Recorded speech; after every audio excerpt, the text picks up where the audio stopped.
And we're off. Hello, everyone, and welcome to yet another work stream. The last work stream for Super Mario Odyssey. Let's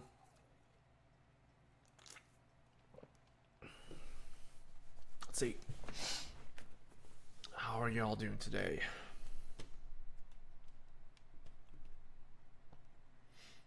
That is, if there's even anyone here.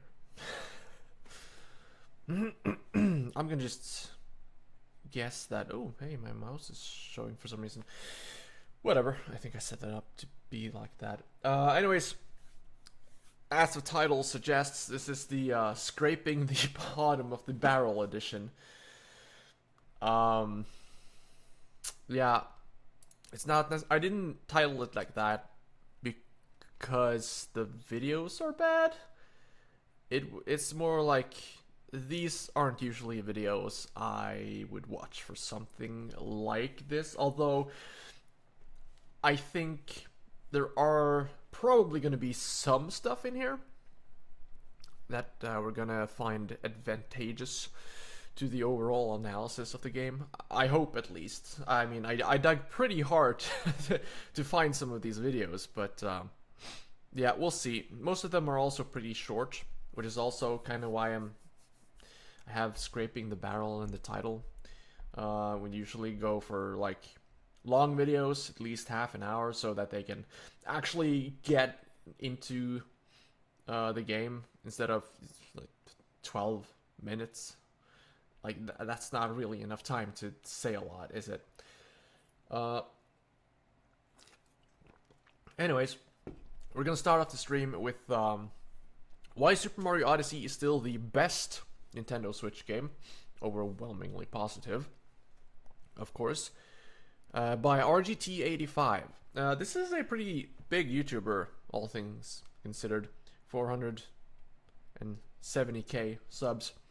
I think he hangs around with Spawnwave and those guys. I've never really watched any of his videos though. I've just seen him appear over there. So yeah, let's just make sure that the audio is fine, and yeah, let's just start the video. See what this guy has to say about Super Mario Odyssey and why it's still the best Nintendo Switch game. Nintendo Switch is home to thousands of games, many of which are fan favorites. There's a lot of good stuff on there. There's a lot of bad stuff on there. There's a lot of middle stuff on there. AAA, indie titles. Oh, wow. No matter what you're looking for, you could probably. You could really use to find some relevant footage instead of a generic trailer that shows good games when he's talking about mid and bad games. But when we're talking about the best game, the cream of the crop, the top of the mountain, what is the best Nintendo Switch game? It really seems to boil down to two different games for most people. Those games being The Legend of Zelda Breath of the Wild and Super Mario Odyssey. Oh yeah, now, this is also slightly outdated. It's a year old. People seem to prefer so Tears of the Kingdom hadn't come out yet. Breath of the Wild as the premier Switch game over Super Mario Odyssey, because for me, it can't be any different. I think Super Mario Odyssey is the best Nintendo Switch game in terms of just everything it brings to the table, even when you compare it to the astounding Legend of Zelda Breath of the Wild. So in today's video, I want to make a case. I want to make a case for Super Mario Odyssey being the best Nintendo Switch game, and I don't know, maybe you'll agree with me, maybe you'll change your mind, who knows? This sounds like a video essay, but you know it's me. I'm just talking off the cuff here. First time on the channel, be sure to hit that subscribe button, like, comment, and share. Kind of not what you want to hear. Without any further ado, let's make the case for Super Mario Odyssey being the best Nintendo Switch game. Who knows, maybe now, he has in order to understand my love of Super spark Mario of Odyssey, genius. It goes back to the N64 days. And really, when you look at the N64, you talk about two games very fondly. Of course, there are the wrestling games, which are phenomenal. But you tend to talk about The Legend of Zelda Ocarina of Time and, of course, Super Mario 64. Now, I adore both of these games. If you ask me which one I prefer, I would change my mind pretty much every day, because I feel like both of those games were just huge leaps for what the Nintendo franchises we had become accustomed to. Everything was all 2D and stuff, which was great. You know, it worked at the time. But the jump to 3D really solidified Super Mario and, of course, The Legend of Zelda as powerhouses, as things that could come on, branch use out the beyond what we had Nintendo 64 become to footage, though. expected of them, and really just become But like, yeah, dominant kind of. games. You gotta remember Like though I that said, Zelda was I can't really not a choose launch between title those like two 64 games. was. It's definitely a lot more difficult for me to be like, oh, Ocarina of Time is better than Super Mario 64, or vice versa. But when I look at the Nintendo Switch, I can confidently say that I feel Super Mario Odyssey is indeed the better game, which kind of doesn't make sense to me because of the fact that I can't choose them on the N64. Now, looking at both of these games, especially Super Mario Odyssey, I think some of it ties into the fact that this really felt like the successor to Super Mario 64. Yes, you had other 3D Mario games, such as the Mario Galaxy franchise, which were phenomenal, but they did things a little bit differently. They weren't that traditional style that Super Mario 64 introduced and that Nintendo never really returned to. Super Mario Sunshine was a huge departure for the franchise, and the aforementioned Galaxy games, while fantastic, were a bit different than what we saw in Super Mario 64. Super Mario Odyssey really brought back that feeling of exploration, that feeling of, you know, uncertainty. What's going to happen next? What's the next area going to look like? And of course, you have all the hidden secrets within it, which I don't know we'll about talk about a that. little bit. I mean, you're pretty uncertain of what the next era is going to look like in any of the games, really. Later. Now, with Breath of the Wild, you obviously have It's not a different strength Zelda of Odyssey. experience. It's just so much in how fact it is. that a lot of Zelda purists are kind of like, oh, where are the dungeons? Where is the more traditional stuff? And I love Breath of the Wild. Don't get me wrong. But I do kind of miss the more traditional dungeon structure that we've seen in pretty much every Zelda game leading up to this. Yes, it was a huge departure for the franchise, but I think it was a risk that paid off in dividends because it really brought in a new audience. It felt more like Legend of Zelda Skyrim, more so than just another Zelda game, and I think that's important. But do you always want to stray from what got you to the dance? Do you always need to stray away from what was the thing that everyone fell in love with? That's kind of the question, and I think it really just boils down to the individual.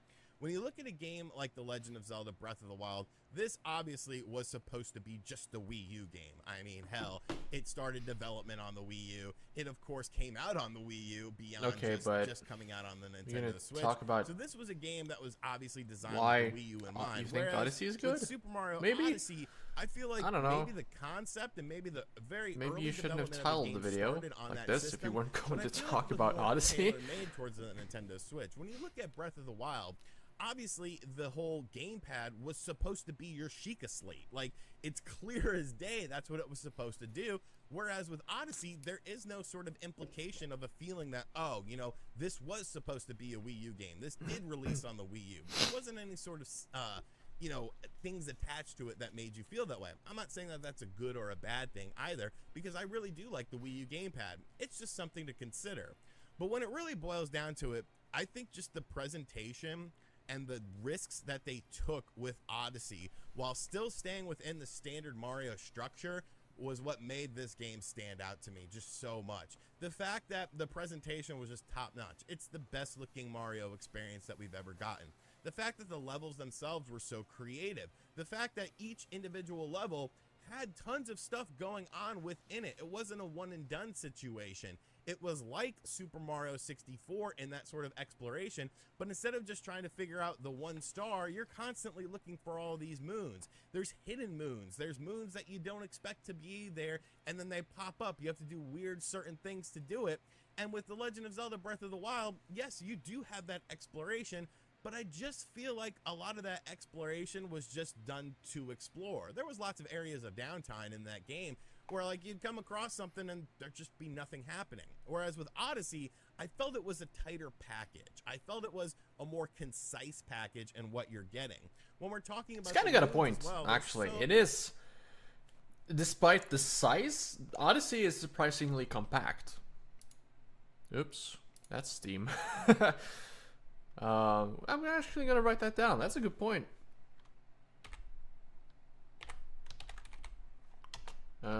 Despite its size, Odyssey is surprisingly compact. So many hidden moons within that game. So many moons within the level, things you have to do that you wouldn't even expect yourself to have to do. Just a really innovative way to take the standard, you know, Super Mario 64 level structure and then kick it up a notch. I think the areas that you visit are great too. New Donk City, I will always say this, there needs to be a full New Donk City game. It needs to be a full New Donk City game. It's just such an awesome level. I don't share the enthusiasm for New Donk City. Well, at least not the same enthusiasm as a lot of people. Weird, but I don't know why. Works. The presentation when Pauline is doing. I don't know why people are so hung up on that these are just level. things that resonate with many me. other better levels in New Donk. Like all the time. Like I want to go back and watch that. The boss battles in the game are phenomenal when you have these big hulking creatures that you wouldn't expect to see in Super Mario Odyssey. I really wish it used something other than promo material, though. It feels like the proper advancement. Much easier to understand what he's talking about. Of course, you have the whole Cappy mechanic as well, which I haven't even talked about, which really takes both Mario and platforming to all new levels. Like, you're going about these levels in a really unique way because you can use Cappy to essentially jump on stuff. If you see something, you could probably go to it. It really just kept things fresh throughout the adventure. All the different costumes, all the different things that you take over as Mario / Cappy as well to add to the puzzles of the game or just to add some additional fun. The side missions that the game offer. Like, I don't know, man. I just don't know. You know, maybe it's not a fair comparison because they are very, very different games. You know, when you look at The Legend of Zelda Breath of the Wild, this is an open world game, whereas Mario is an open-esque game, but it's structured in a very different way. And really, maybe it just boils down to personal preference. What sort of game you enjoy playing?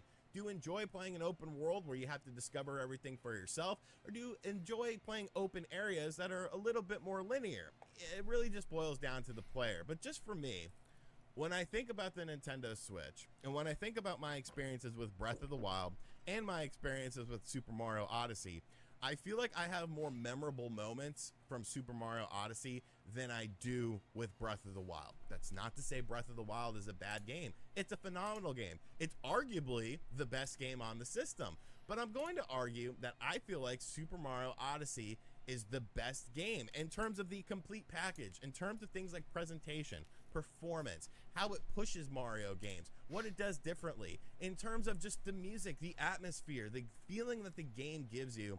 Is something that it's really second to none for me on the Switch. You could look at that game and say, oh, you know, it's just another platformer game. There's a million platformer games. And you're more than welcome to that opinion. But just for me, it's the first time, you know, I remember when I first played an N64 and Mario was in 3D and just standing there outside of the castle and looking up at it, it was just an amazing feeling. It was a feeling of just wonder and like, wow, look at how video games have come so far. I did get that similar feeling with Ocarina of Time. I did get that similar feeling with Breath of the Wild when you're looking over Hyrule as the game starts and you're like, wow, you could go anywhere or do anything. I just feel like overall Super Mario See that Odyssey, mountain? however, You can climb that. Moments. Had more things that I think And you about, actually such as the whole could. big Pauline thing, the New Donk City level, the boss battles, just some of the interesting things. And of course, the end game stuff in the game is phenomenal. There's tons of moons to find. There's tons of costumes to get. They added in some stupid Luigi stuff as well, where you got to find the get the balloons and stuff. Whatever. Stupid Luigi stuff? I'm sorry. Did you just call Balloon World stupid? Shame on you. Shame on you. It's just a very complete package. It's like one of the best things about Odyssey. Honestly, I just feel like it's the best game on the system, and I think I've made a decent case for it. If you like Breath of the Wild and you think that that game is better than Odyssey, you're not wrong. It's just for me personally, I just have more memories playing Odyssey. I have had a little bit more enjoyment playing Odyssey than I did Breath of the Wild. I mean, come on, let's be real. Some of the things in Breath of the Wild, a little bit clunky. Still a fantastic game. But just for me, I got to go 1 and 2. I got to go Odyssey. I got to go Breath of the Wild. But maybe I'm completely wrong on this, which doesn't make sense because it's my opinion. in my opinion, can't really be wrong. But what do you Is that think it? about it? When Just you gonna think just about the ramble Switch, on for another 2 minutes. Are neither of these games the best game on 1 the minute. system? Do you think Friday the 13th is the best game on the system? And you would be right, because that game kicks ass. Let me know what you think in the comments section down below. And as always, guys, thank you for checking out this video. I know it was kind of all over the place. Okay, yeah, that's about it. Okay, I guess. Surprisingly, I actually got something from this, which I honestly wasn't expecting. Truly. I just chose this because I know the guy, or, well, I've seen him around, so I was like, okay, sure, why not just hear what he has to say? And, okay, it's fine. It's alright. The next video is also somewhat a short one. But this seems to delve a bit more into the gameplay, or something about the game at least. And also how to fix it. So this seems hyper-focused on one specific problem they think they have.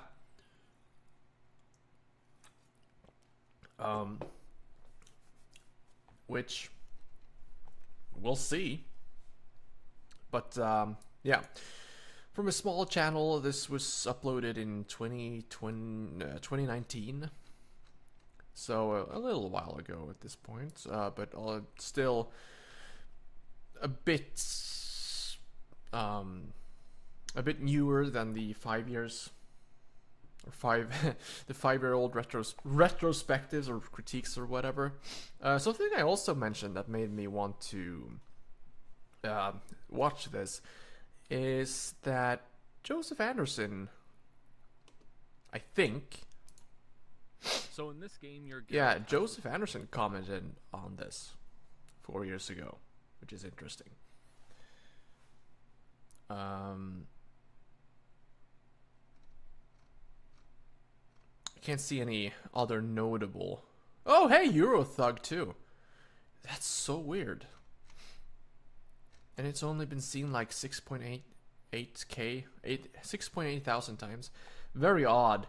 A very odd mix of creators that's just kind of drawn to this. I wonder if it's because the thumbnail was made by no, was that not this guy?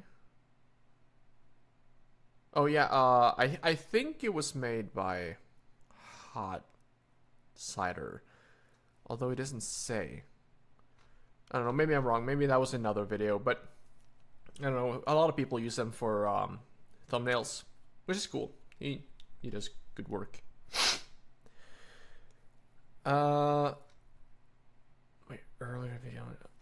Anyways, let's watch this, see what he has to say, and then see if he's wrong or right, or something in between, which is always a possibility, I guess.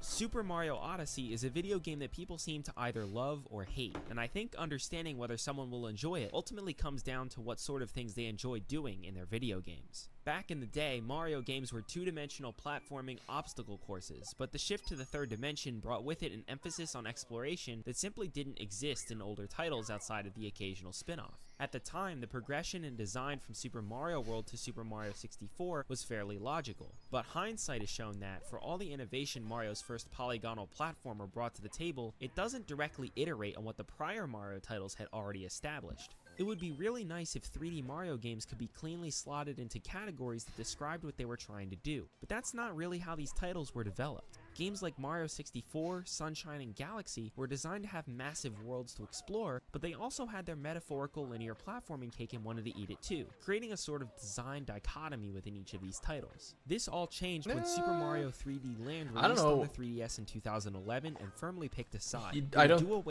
think that 64, with the exception of Like the Bowser levels, I guess. I don't think 64 fits into this When category. Super Mario 3D Land released on the 3DS in 2011 and firmly picked a side. It would do away with open worlds entirely, bringing the obstacle courses that made Mario famous into the third dimension. The title performed so well that it warranted a sequel, one which released on the Wii U in 2013 and perfected what 3D Land started while simultaneously integrating elements from prior 3D Marios into the more linear format. Unfortunately, no amount of effort on Nintendo's part could negate the desire a number of fans had to run around a sandbox and collect things, and being on Nintendo's worst-selling home console at the time didn't help matters, so as such, the title underperformed. When Mario Odyssey was revealed, it seemed like it was trying to do what Super Good Mario thing they 3D Land and World re-released it on accomplished, Switch but in then. the other direction. It would be an uninhibited commitment to the exploration-focused Mario formula, ditching anything resembling a level structure in favor of dropping players into an area and No, there is still somewhat of a level structure. letting them run in the around game. and collect whatever their hearts desire. It's freedom like you never knew. But now, with the game released, it's clear that this was the fatal flaw of Mario Odyssey. Nintendo didn't have any idea how to fully commit to that idea. After all, they had never done it before. The hit 3D platforming sandboxes released on their systems back in the day were made by second and third party developers like Rareware, Sucker Punch, and Crystal Dynamics. Every 3D platformer Nintendo had ever made up to that point had always used a mission or level based structure as a frame for the exploration. Even in the most open and expansive of levels, there was always clear direction. Despite how large and expansive the worlds of Odyssey seem, And, linearity is shoved into the game Oh, wait, hang on. wherever it can fit. Level design pushes the player down a fairly narrow path in most levels, with a sweeping camera introduction to emphasize a metaphorical flagpole. The world map is a straight shot to a fairly clear end goal, with only 2 instances of choice to give the player an illusion of openness outside of levels. The most obvious form of linearity yeah. in Odyssey is its numerous challenge rooms, which are perhaps best described as worse implementations of concepts that 3D World perfected. The dash panels from 3D World were used in some of the most interesting levels of the entire game, but challenges in Odyssey that use its comparable flower equivalent are tests of patience and exercises in frustration. The single camera direction and tighter control of the Plessis Okay, so I think his point is that I don't know. It's just kind of an issue of expectations. I think a lot of this. We'll watch the rest of the video to see if that rings true. Which is, of course, on kind of the fault of Nintendo for marketing it like a truly open world, whatever. But what did he say? How to fully commit to that idea. After all, they had never done it before. The hit 3D platforming sandboxes released on their systems back in the day were made by second and third party developers like Rareware, Sucker Punch, into the exploration focused Mario formula, ditching anything resembling a level structure in favor of dropping players into an area and letting them Okay, run so around yeah, and that's collect. just him saying what kind of Nintendo marketed it as, I think. Which explains why he turns around clear and says end that goal, that's with not the only case 2 here. instances of choice to give the player an illusion of openness outside of levels. The most obvious form of linearity in Odyssey is its numerous challenge rooms, which are perhaps best described as worse implementations of concepts that 3D World perfected. The dash panels from 3D World were used in some of the most interesting levels of the entire game, but challenges in Odyssey that use its comparable flower equivalent are tests of patience and exercises in frustration. The single camera direction and tighter Tests of patience doesn't necessarily have to be a bad thing. Just saying. control of the Plessis segments in 3D World make them far less frustrating than the ice physics and loose camera of Jaxi segments in Odyssey. Even outside of Wait, Mario's Jaxi segments? There's like... what, one? basic platforming challenges in 3D World are often more complex and interesting than anything Odyssey attempts to do in its challenge rooms. What Odyssey has that 3D World doesn't have is the world outside of the challenge rooms, but it's hard to enjoy that world when it's not rewarding to explore. It doesn't matter how many coins or stars or moons are in a game when the act of getting them doesn't feel rewarding. Ground pounding a glowing spot doesn't. Okay, yeah. So that's a good point. That's a good argument. It doesn't feel rewarding to get them. Or the act of getting them doesn't feel rewarding.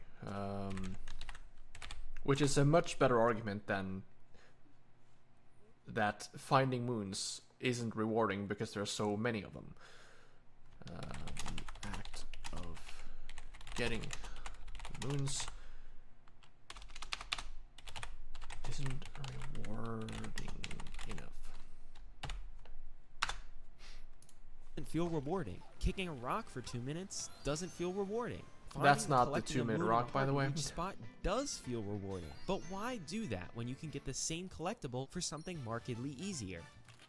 It doesn't help matters when rewarding experiences in Odyssey are often actively gated and discouraged. In many cases, players are forced into replaying segments multiple times. Good performance at a task isn't rewarded until the game decides that it wants to reward you for that task. Finding a neat secret area may lead to nothing until the game decides to put a moon there later on. Moments like these... Okay. Okay, I understand the frustrations with that. Except you gotta remember that the difference between these two scenes right here until the game decides to put a moon there is not only that this moon on the right actually is marked on the map so you can see it, because this is a moon rock. This is a moon rock moon, so it's marked on the map, you can see it. All you need to do is go get it. I think the devs did this so that you could easily get access to the end game or the final level, which is understandable. There's also how they probably didn't want to overwhelm the player with moons the first time around. There's also a very, very good argument in that a lot happens in these levels whenever you return to them. Like, it happens after you finish the main path, stuff changes after you've beaten Bowser, and stuff changes after you've hit the moon rock. So, yeah, that's the reason why. I'm not gonna make an argument for if it's bad or not. I think that's completely up to personal opinion. But again, there is a clear reason as to why it's done like this. Later on. Moments like these actively discourage players from truly exploring levels until the post-game, but after the credits roll, moons lose their value immensely. Some players may inherently want to collect things for the sake of collecting. Okay, but like, moons... the moons themselves doesn't have value, right? They're just kind of the icing on the cake for the challenge you're completing, or the stuff you're doing. I've come to a realization that a lot of what you're doing in Odyssey is just fun based on the movement. So even kicking a rock 50 times can be fun if you just make it fun. Which I understand that not everyone can do that or thinks of doing that. I certainly don't think of doing it myself, but I feel like the movement and mechanics in the game kind of pushes you in that direction. But most want the game to reward them with something tangible. In platforming-focused games, giving value to completion is easy, because the best reward for platforming is more platforming. But instead of rewarding players in a supposedly exploration-focused game with more exploration, Odyssey rewards players with a weak, linear platforming challenge. It's a shame when considering how much of the fundamentals were designed from the ground up for exploration. Mario's handling is fantastic for the open world, with Mario speeding up as he runs down hills and slowing down when making a climb upward. Physics playing a significant role in where Mario moves at any given moment, but it's not as great in linear platforming segments. The camera, while not perfect, is easily the best in an exploration-focused 3D Mario game, but it makes depth perception so much more cumbersome in Odyssey's numerous challenge rooms than with the fixed camera angles of 3D World stages. All of this seems to indicate that Nintendo's big problem with developing Mario Odyssey was that they didn't know how to challenge the player on anything other than platforming. The game rarely tests the player's actual ability to explore, which is surprising for an exploration-focused video game. When they wanted to increase the difficulty, they merely increased the difficulty of the stuff in the levels rather than the difficulty of actually exploring them to begin with. No matter what level you're in, What? I'm sorry, what was that? You're gonna have to perfect Hear is that easily again. the best in an exploration-focused 3D Mario game, but it makes depth perception so much more cumbersome in Odyssey's numerous challenge rooms than with the fixed camera angles of 3D World stages. What? But you can just fix the camera angle yourself. I don't see the problem here. All of this seems to indicate that Nintendo's big problem with developing Mario Odyssey was that they didn't know how to challenge the player on anything other than platforming. The game rarely tests the player's actual ability to explore, which is surprising for an exploration. I'm sorry, what? That doesn't make Video sense. game. When they wanted to increase the difficulty, they merely increased the difficulty of the stuff in the levels rather than the difficulty of actually exploring them to begin with. No matter what level you're in, there are still glowing spots to ground pound and rocks to kick. Exploration is static in Super Mario Odyssey. So Okay, that doesn't make sense at all. I think what he means is, okay, so getting the moons doesn't change from level to level, but rather the difficulty isn't in finding or how to find the moons, but in the levels surrounding it, which, well, you're kind of threading the level to find the moons, so they kind of go hand in hand, right? It's not just about ground pounding that certain spot, it's about getting to that spot to ground pound it. And saying that they're not challenging your ability to explore the level feels kind of weird, because there definitely are places where you'll need to notice stuff to find out what to do, right? I don't quite get the argument. no matter what level you're in, there are still glowing spots to ground pound and rocks to kick. Exploration is static in Super Mario Odyssey. So how do you solve that flaw? Well, the simple way is to not design your game around exploration to begin with. Mario is a character designed primarily as a platforming mascot, and it's clear that while many players enjoy his more explorative moments, Mario definitely is best running and jumping. But as vocal as 3D World supporters are, there's an undeniable majority that love seeing Mario run and jump around a more open and expansive world. But with all of Mario's prior 3D entries having linearity stuffed into them, from Mario 64's Bowser levels to Odyssey's challenge room, it's hard to say whether Mario ever has the potential to truly succeed in an exclusively Okay, so he doesn't like the challenge rooms, but he still wants Mario to be like do platforming and stuff in a linear fashion. Is that what he's saying? open world. That was what I was going to say until I booted Oh. up Super Mario 64 one more time. Okay. This here is Koopa the Quick. He's the second mission in the game for most players. As his name might suggest, his life is racing, and his goal is to beat you at a race to the top of Bomb-Bomb Battlefield. He gets bitter if you try and cheat with a cannon, but outside of that, anything is fair game. Unfortunately, Bomb-Bomb Battlefield is a pretty linear level, but there are still a number of path options open to the player that make the race interesting. In addition to the more standard objective of platforming to the goal, Koopa the Quick also tests the player on their knowledge of the level's layout and asks the player to find the quickest path. While nothing mind-blowing, it is a test of exploration. Transplanting these races into Super Mario Odyssey... No, was he easily- doesn't. Well, there are still rules, right?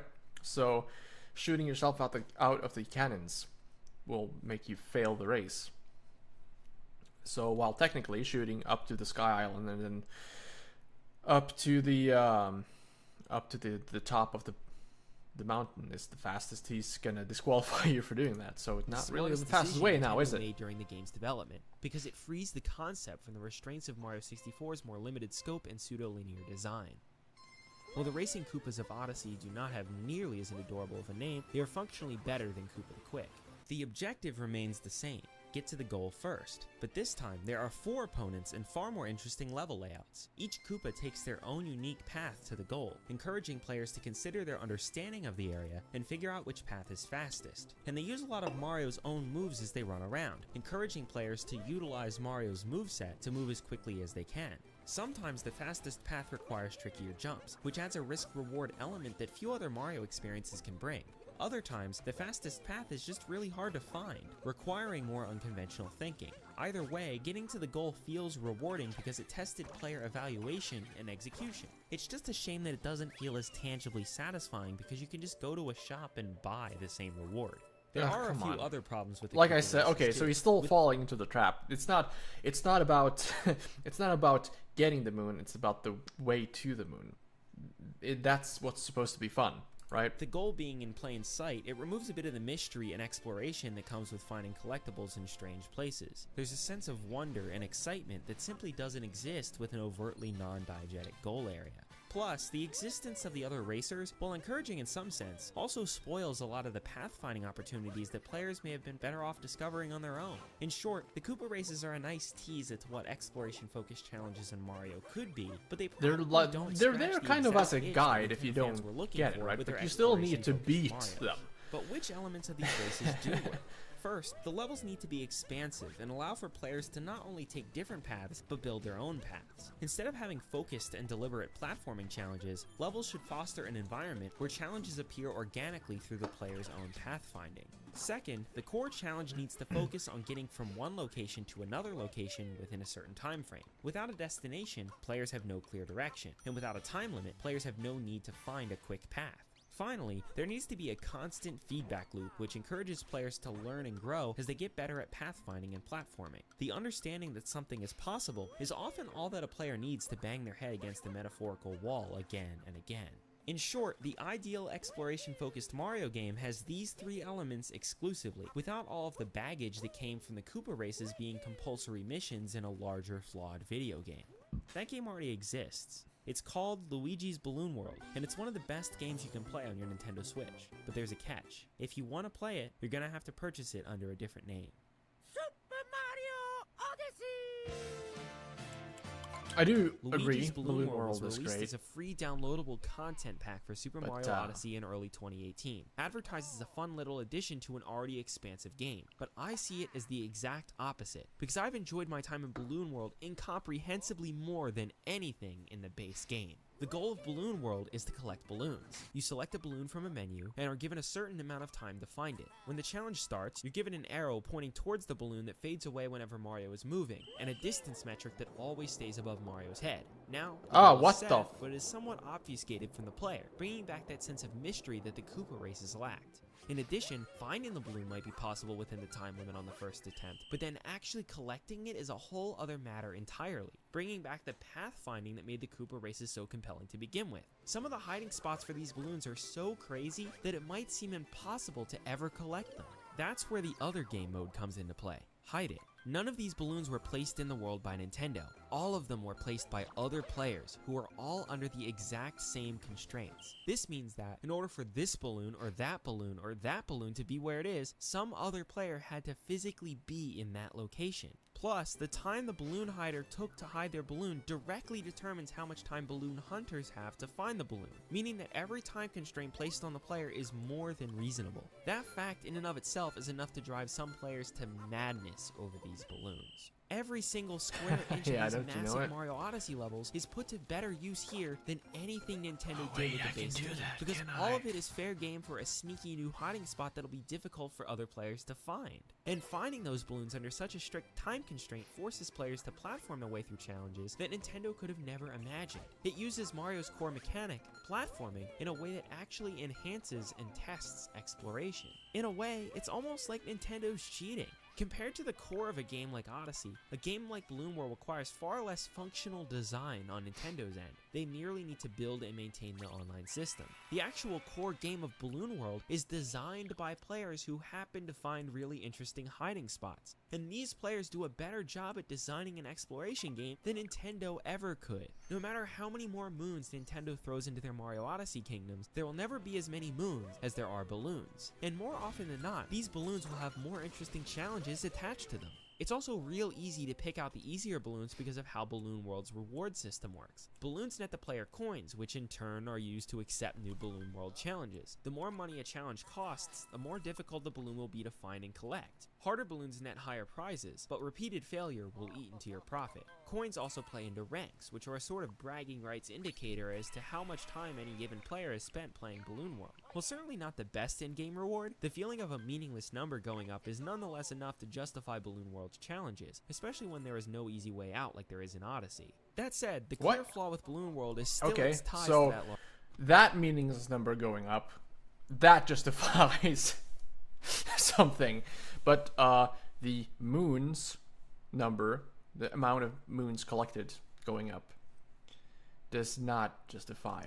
That larger game. makes Coins complete can be used logical for a lot sense. more things in Odyssey than they can in Balloon World. But because of that, Balloon World doesn't get the reward system it arguably deserves. Plus, Balloon World is locked to Odyssey's post-game, essentially forcing players to take on 20 plus hours in order to access an arguably superior game. If What? Balloon World was No. No, it doesn't take 20 plus hours. It takes maybe 4. Because all you really need to do is get to the Bowser fight and defeat him. And that's what unlocks Balloon World.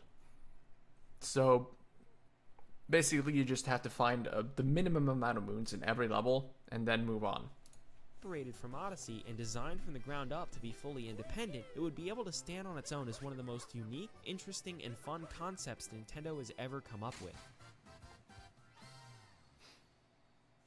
Back in 2013, Super Mario 3D World blew my mind with its unapologetic commitment to the style of Mario that I had come to love most. The game was full of creative levels, unique mechanics, and fun set pieces, and it did it all with a personality and swagger that felt almost as if it was easy for them to make. It's a shame that Odyssey wasn't that title for fans of the more explorative Mario gameplay style, but I hope that that title comes soon. I hope that Luigi's Balloon World is the 3D Land equivalent that inspires Nintendo to go all out and build huge and interesting worlds for players to not only be challenged on exploration, but to challenge each other on exploration as well. Or they can make Mario 3D World 2. I'll definitely take it.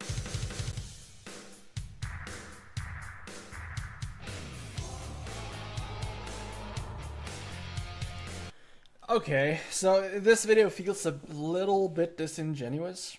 He's criticizing he's criticizing the linearity. Wait, no, he makes a lot of points and then he just goes back on them for some reason. The core is that he doesn't think it's basically the same as Joseph and King K. I think they don't like how many moons there are. They feel it feels like they're superfluous.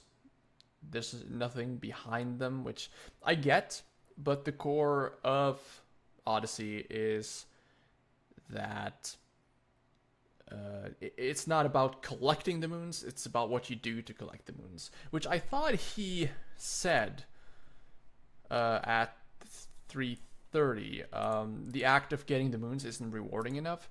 I thought that's what he meant, but now I'm thinking maybe not. Anyways, he has a point about Balloon World, though. That's like probably some of the most fun I've had with a Mario game. Just full stop.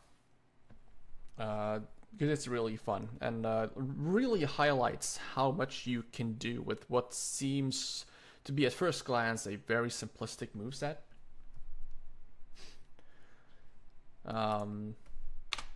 But either way, I don't know, this video went back and forth so many times that I completely lost track of what his actual opinions were. Although, okay, let's distill it. The problem is that the exploration isn't focused enough? No. Okay, I'm just gonna have to rewind. Mario Odyssey's problem is Physics playing a significant role in where Mario moves at any given moment, but it's to put a moon there later on. Moments like these actively discourage the amount of players from moons, it truly seems like the exploring problem levels is, until the but post-game. it's also But after the credits roll, moons lose their value immensely. Some players may inherently want to collect things for the sake of collecting them, Yeah, it's but so most hard want the game to to reward them with something understand tangible. where In he's platforming-focused going with games, this. Giving value to completion is easy. Maybe because or the best maybe I'm reward just for dumb. platforming That is more platforming. could be a But instead of possibility rewarding too, I players in a guess. supposedly exploration-focused game with more exploration, Odyssey rewards players with a weak linear platforming challenge. It's a shame. Yeah, so that's kind of where he on that note. It's about the challenges, not about the moons themselves. the fundamentals were designed from the ground up for exploration. But then he goes Mario's on to handling say is that the fantastic moon, for the there are open too many world, with moons, Mario and speeding up they're as he runs down placed hills and slowing down when making too a climb close, upward. and there's Physics no playing a challenge significant in role getting where them. Mario moves at any given moment, Because but there are it's so not as many. great in linear platforming segments. The camera, while not perfect, is easily the best in an exploration-focused 3D Mario game, but it makes depth perception so much more cumbersome in Odyssey's numerous challenge rooms. I don't know than with why the it brings fixed up the camera angles when you of can 3D freely stages. point it All wherever of you this want. seems to indicate that Nintendo's big problem with developing Mario Odyssey was that they didn't know how to challenge the player on anything other than platforming. The game So that's the problem. They didn't know how to challenge the player on anything but platforming.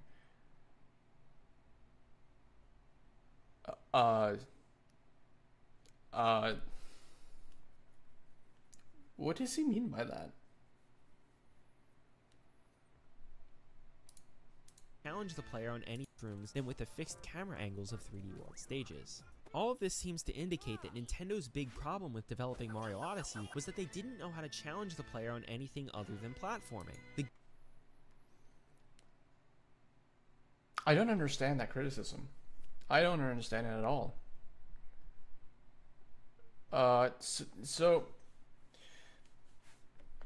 the point he's making is that this is an exploration game. This is meant to be an exploration game, and you're not being challenged on the exploration part because the moons are everywhere. Is that it? And this somehow the solution is Balloon World, or rather, no,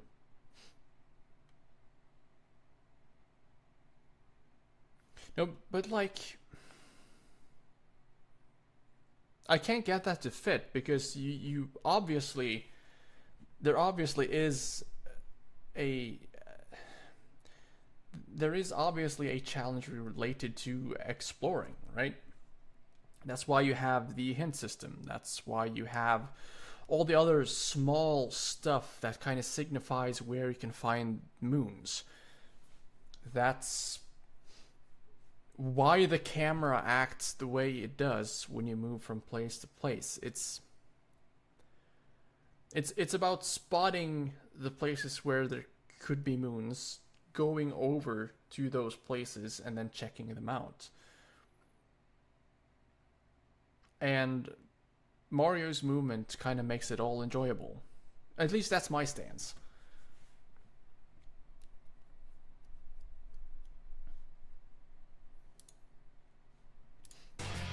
Was there anything else? Just 2 minutes of credits? Hello. This is my friend Oliver. He's probably not going to be in another video ever again. But I don't think he really likes this spot in the limelight that much, do you? Okay, yeah, so editing by Hot Cider. Tell the fine people what else they could watch? Do you think they should watch my last Mario video, or is it too old? Maybe it's not very good now. So I guess that makes sense then when all these high profile YouTubers are in the comments. You're saying, oh, what's this? Are we going Because over here? a lot of them use He him, also and made a I video guess he's about spreading the objectivity 2 months word. ago, and how That's it doesn't cool. exist. I like that, That's really smart of you, Oliver. especially for a relatively small YouTuber like this guy. And what? You're saying that like you could support him by like following him on Twitter? Anyways, that was MML's commentaries video. Mario Odyssey's problem and how to fix it. I don't know. His message feels kind of muddled because he keeps flip-flopping back and forth between arguments. Like making an argument and then going, oh no, wait, I changed my mind because I played this other game, and I don't know. It doesn't feel like a good video, even though, and then he states the problem, or well, it looks like he's stating the problem towards the end of this chapter, but then it's not really the main problem, or at least not everything related to it. It's just confusing. All right, so For the next video, we have the design behind Super Mario Odyssey, which is by Game Maker's Toolkit. This is probably the most interesting video I found, because this guy seems to have a pretty good grasp of game mechanics and stuff, and design. At least that's the whole premise of his channel, at least. This is also a video that came out 5 years ago, closer to the release of Super Mario Odyssey. So I don't know how analytical it will be. Usually the videos that came out back then, they the ideas hadn't had time to, you know, sit for a while, so they're fresh, maybe haven't thought them through a lot. But anyways, we'll see what he has to say. I'm most interested to see if he actually highlights some of the parts that, or the techniques that Nintendo uses to make you realize that there are moons at certain spots. But anyways, let's start. More than any other on this channel, And it's it's Nintendo. loud. Their games are fun, wildly inventive, always accessible, and most importantly, precision designed, giving us a wealth of awesome game design lessons that can be used by anyone. And so, with the recent release of Super Mario Odyssey, I thought this would be a good opportunity to recap everything we've learnt about the company so far to see how Nintendo's design lessons have been applied to Mario's latest adventure. So Mario Odyssey is the latest game to adhere to Nintendo's most fundamental design philosophy, which I explored in this video. In short, Nintendo often starts making a game by coming up with some interesting new way to play, like shooting ink in Splatoon or using the vacuum cleaner in Luigi's Mansion. This gimmick then becomes the core of the game, with pretty much everything else being used to support and frame that delicious nugget of interactivity. What's the core of Odyssey? Well, ultimately, it's this. The hat throw. In the game, you can press a button to make Mario throw his hat in the direction you're facing, and you can also hold down that same button to make the hat spin in place. This basic move, according to director Kenta Motakura, was part of the game right from the beginning, and it went on to inform almost every other piece of design in the game. For one, the hat throw is Mario's new attack. Nintendo has always known that jumping on a tiny target like a Goomba is tough to pull off in 3D, so Mario has different ways to attack his enemies in these games, like the kick in Super Mario 64, the flood in Sunshine, the Mentions spin the in kick, Mario shows the Galaxy, punch. and now the hat throw in Odyssey. Of course, most creatures in Odyssey aren't there to be defeated, but to be captured. This lets Mario take over an enemy, or a taxi or a dinosaur, and use their unique abilities. It's essentially Odyssey's version of the power-up, but this allows for entirely new mechanics and ways of playing, instead of adding to Mario's existing moveset. Now, some of these things are brilliant. The Tropical Wiggler and the Gushen and the Pokio are so much fun to control that each one could sustain an entire Snake Pass-style indie game. But Odyssey has a whole cast of different capture targets, because this mechanic needs to impact every element of the game. So there are things you capture to increase Mario's platforming abilities, things you capture for combat purposes, and all sorts of things you capture to solve puzzles, like guiding Goombas to shy Lady Goombas. Goombets. Now this does slightly break the simplicity of the game, because each target can completely change the way the game works, and Odyssey needs to pop up a tutorial at the bottom of the screen to detail the new controls. But there's a couple things to keep in mind. One is that Mario often has loads of things he can do in his games, except they almost always exist as distinct and separate states. You can't be a Fireflower Mario in a half bee suit, half squirrel suit throwing boomerangs. And likewise, you can only capture one thing at a time in Odyssey. This means the game has lots of ways of playing, but without the complexity of controlling a character who is capable of performing 20 different actions with different button presses. But also, Nintendo is careful to reveal these mechanics with its usual step-by-step introduction. Take the uproots, a sort of cabbage on telescopic stilts found in Steam Gardens.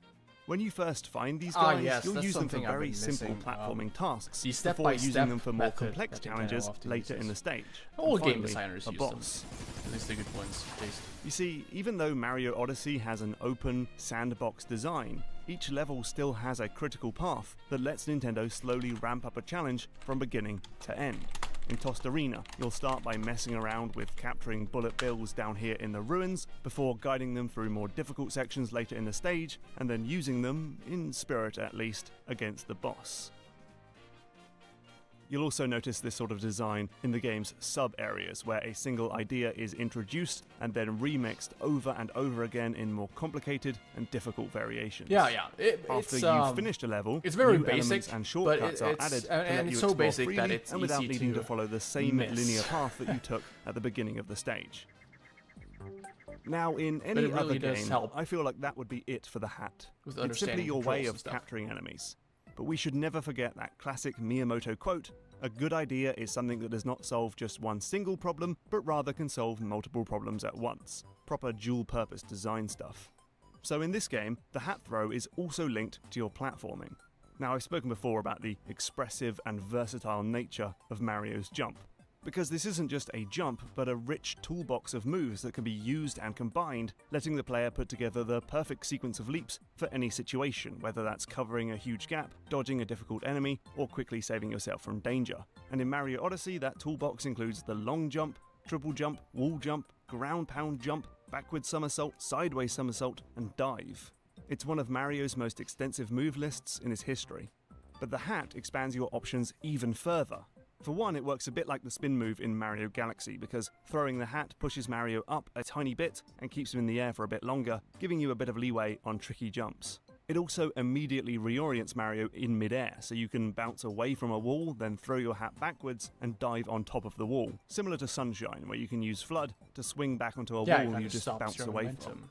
And finally, your Mario mid-air can also momentum, at step, least. jump, or dive onto his hat to spring off, again increasing the height and distance of his leap. But even better is that this move can be chained into Mario's already bursting moveset. So you can cover an enormous distance by doing a long jump, then throwing out your hat and diving onto it. You can even do another throw and another dive after that, letting you leap all the way between buildings in New Donk City. This stuff gives you an enormous set of options for tackling each part of the game as you decide whether to find some safe way to access an area or try to use your moveset to get to the same place quicker and with more style.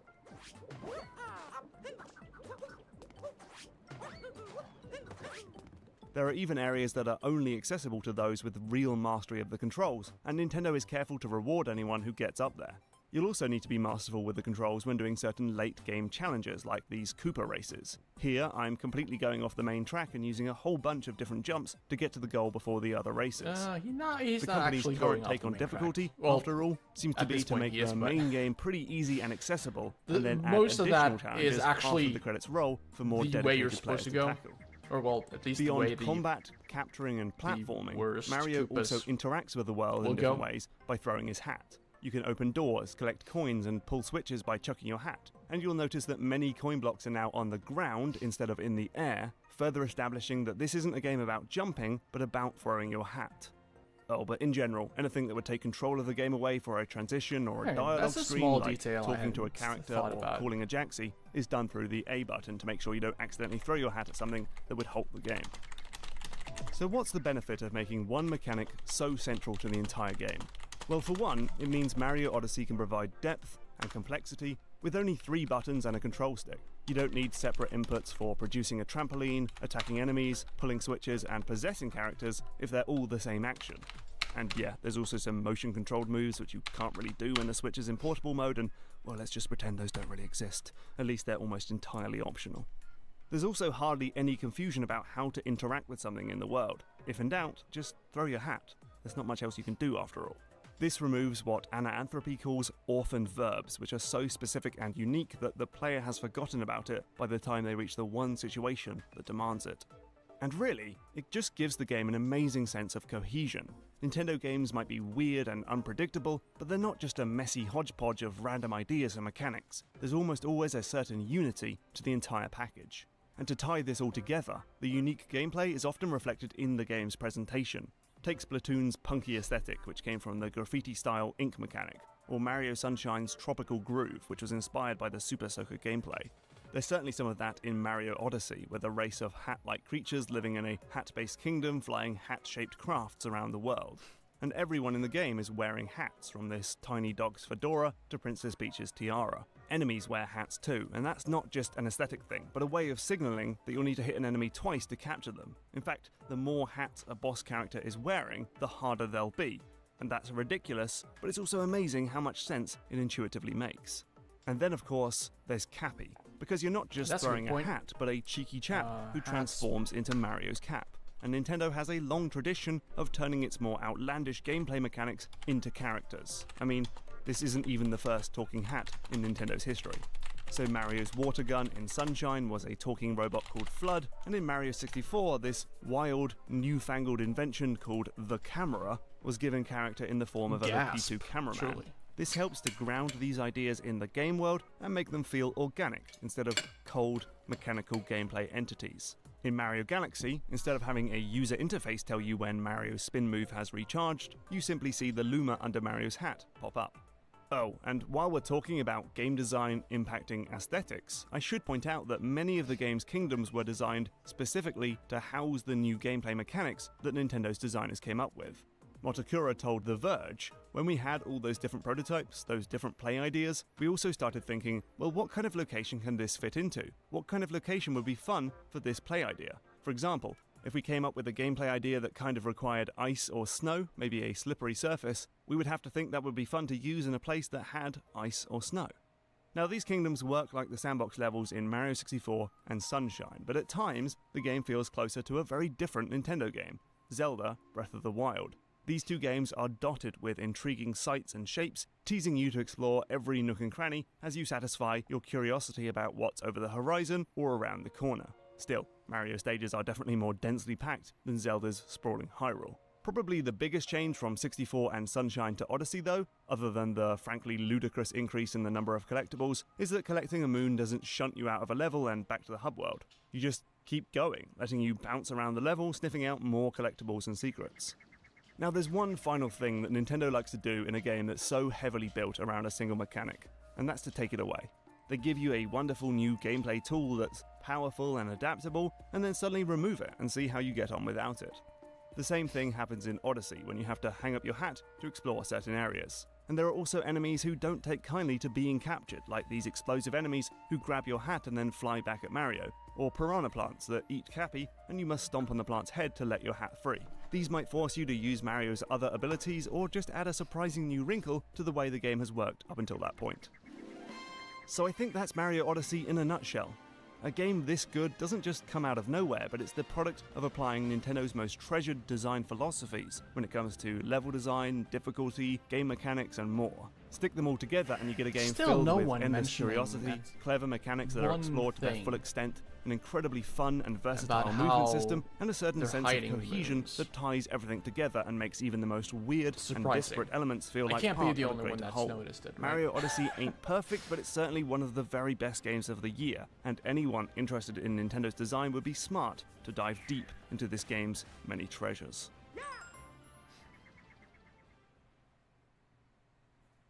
Hey, thanks for watching. GMTK Alright, is Patreon that was Game Maker Toolkit's video. Yeah. Pretty good breakdown of a lot of the stuff that's going on. Still missing that one crucial thing about how they're hiding their moons. And what signifies where a moon is hiding. That... I don't know, am I the only one that's noticed it, or am I just gaslighting myself into thinking I'm actually smart? Probably the latter option. Anyways, next video is the problem with Super Mario Odyssey by Nintendo. Before we play that, I'm gonna go for a bathroom break. Be right back.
So Nintendo, what do you have for us? This is a this is a semi-recently video actually, described as a hot take, uploaded 2 years ago by Nintendo, a relatively large YouTuber again.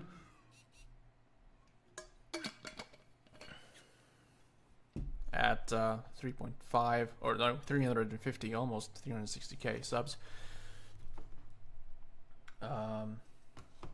So let's see what he has to say. The problem with Super Mario Odyssey, this is like the stream where we have a multiple the same video title. We have another one. Hey guys, Nintendo here. Yeah. With the re-release of Super Mario 3D World on Switch, on top of the Super Mario 3D All-Stars compilation of last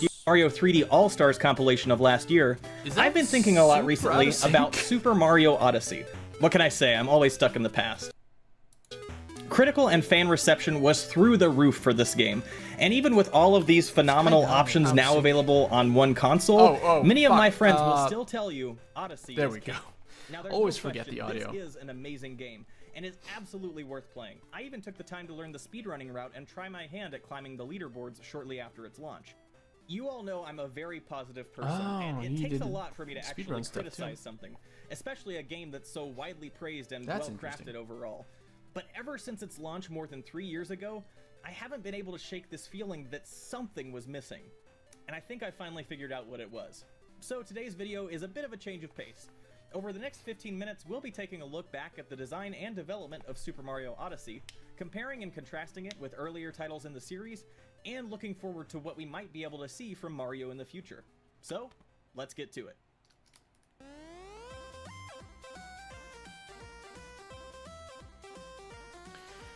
All right.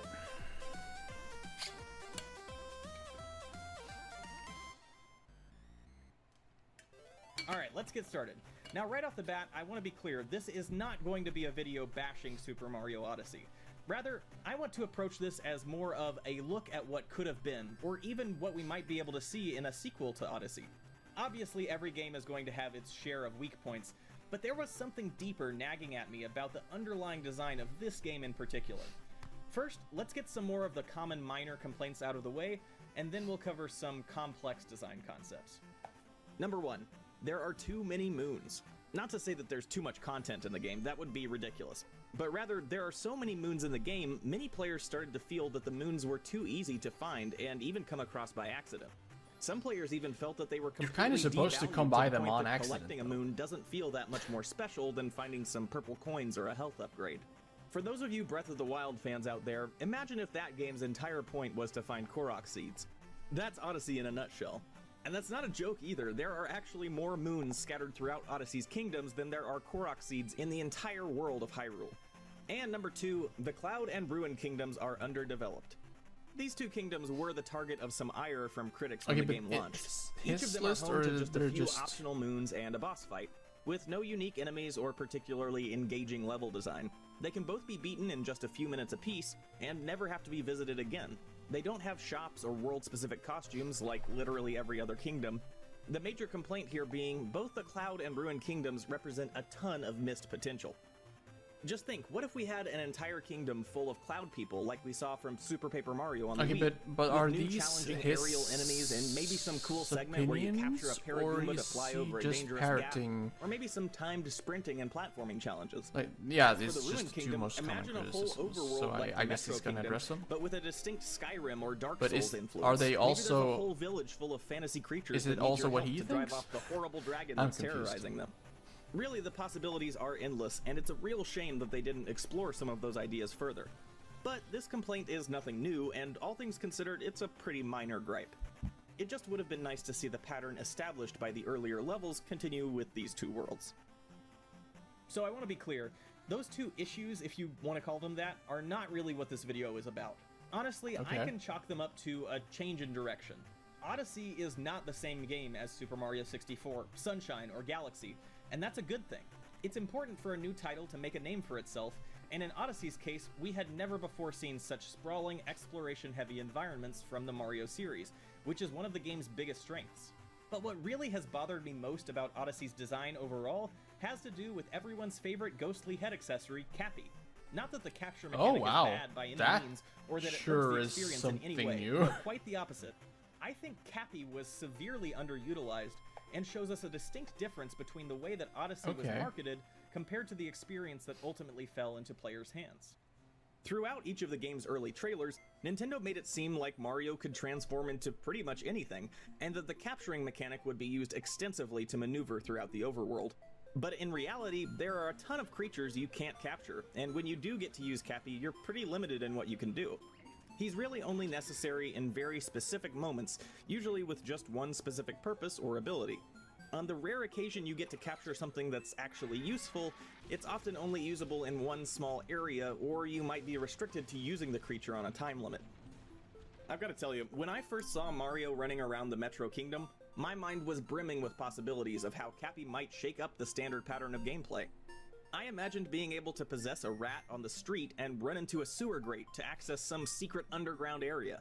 But in the final game, tons of creatures, like the rats, are just not possible to capture. How are you gonna fit a hat I on a imagine rat? capturing a Goomba and continuing to play through the main story as kind of a personal challenge, but unfortunately, Goombas don't have an attack action of any kind and are really only good for solving a few Goomba-specific puzzles. And for one particularly egregious example, the reveal trailer specifically Oh, hey, focused Midnight. on the ability to capture a Hope you regular make the human most living in a epic New Mario Donk City. Odyssey video. You But as know turns it. out, the one guy shown in It's that gonna trailer be so is pretty epic, much dude. the only human that can be captured in the entire game. I'm gonna I mean, tear come on, all this is these a town full of wannabe people, and only one of them can YouTubers, actually new be one, used with the game's primary mechanic. by Why? exposing To their Nintendo's outdated credit, they did and try to make it obvious horrible which things can be opinions possessed and which on things the can't. best game Most ever characters made. that are unable to be captured will be wearing a hat as a visual indicator that Cappy can't be thrown on their heads. But even this pattern isn't consistent. Some enemies do wear a hat, but a simple attack might knock the hat off, giving Cappy a place to land after an initial hit.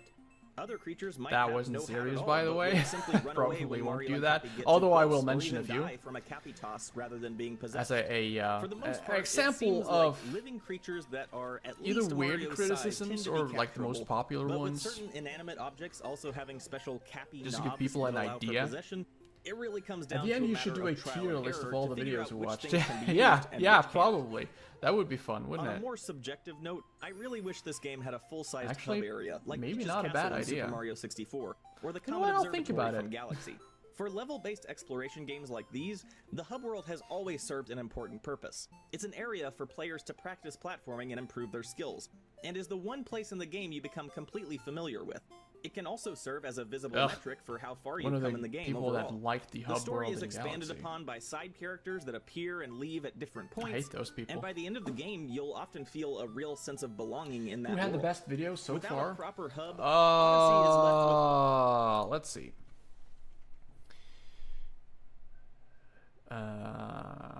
I don't. It's hard to.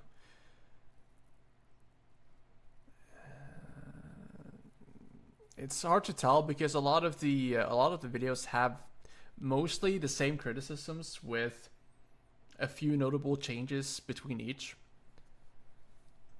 Usually it's just too many moons and that stuff that people focus on. But I think one of the later ones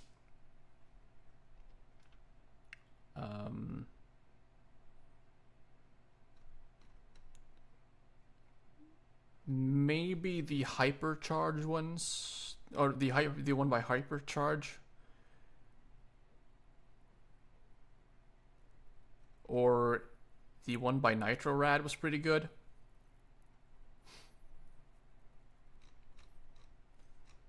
Yeah, one of those two, I think. what is basically just King K and Joseph Anderson's ones were horrible. Oh, well, they were mid, I guess, but they had some really weird takes. a list of kingdoms in a menu, which feels more like a traditional 2D Mario game than a grand 3D adventure. Too Many So some of Moons you might is be the Ridley is too big of 2017. No, I won't elaborate further, and you don't need to. Asking, if Odyssey isn't necessarily my favorite Mario platformer, which one is? I'd have to say, in retrospect, I still think the original Super Mario Galaxy sits at number 1 for me. Although Odyssey was You! an absolute blast, How there can were you- some how can things you I think couldn't that? help but think I'd already seen done before, and better The obviously in Super Mario best Galaxy. Mario game is Galaxy 2. Typically, we think of Mario games as falling into one of two main categories: course-clear games versus exploration-based games. Broadly speaking, you can think of them as 2D versus 3D, but some titles like Super Mario 3D World don't quite fit with that label. Course-clear titles typically have a world map with individual levels, each of which tasks the player with reaching an end goal within a limited amount of time. Whereas exploration-based titles afford Mario the ability to explore different local environments at his leisure without a time limit. Galaxy is kind of a hybrid of these two subgenres, much in the way that Super Paper Mario is a harmonious blending of 2D platformer and RPG gameplay. And by the way, if you haven't seen it yet and find this sort of discussion interesting, make sure to check out my video on that game too. Unlike its predecessors, Super Mario Galaxy gives players the freedom to run around small, bite-sized sandbox environments. But unlike a true exploration-based Mario game, there is always a clear direction of progress Galaxy to look forward to Foursquare. once you've This is had your Cope. fill of picking off enemies and looking for secrets. It doesn't have an in-game Galaxy timer, so 2 you never feel is rushed more while course doing clear. so. I think You can Galaxy choose to 1 unlock and has visit about the galaxies same in any freedom order as you choose, Sunshine. as long as you have enough power stars. But generally, the Because path will okay, take like you look at any- this. Look at this screen. If you complete like 3 of these, you can just skip straight to, or not even 3 of these. If you complete like all the galaxies in the previous dome, you can just skip straight to Bowser. You don't really have to play any of these. In Galaxy 2, it's a bit different in where you need to follow the rigid grid and complete at least 1 star for each level. It's not quite the same in Galaxy 1, where you can just essentially skip just a whole bunch of levels. It's as long as you have enough stars to get to the where the grand star is. So in that sense, it's kind of like 64, where if you have enough stars, you can skip straight to the Bowser level, whoa, and get the key to move on to the next floor. individual mission is mostly linear. Contrasting this with the true exploration-based gameplay of Odyssey, I have to admit my preference for Galaxy's more linear levels Also, is the super subjective. the open We often world talk about a levels game in being Galaxy linear as a were bad the trait, worst. But some of the most celebrated titles in Galaxy gaming are shined the almost brightest completely when you linear had in the nature. linear paths. However, Galaxy also manages to nail a sense of micro-exploration within each level that I find really compelling. And given that players can save up and use power stars to skip levels entirely and enter new galaxies in whichever order they Shown please, the the brightest, experience I certainly feels more open-ended overall. Personally, I believe that the hybrid nature of linearity and exploration in Super Mario Galaxy lended itself to an experience that is constantly changing, a sort of never-ending toy box of fun small sprints of excitement that come together in one cohesive overarching narrative.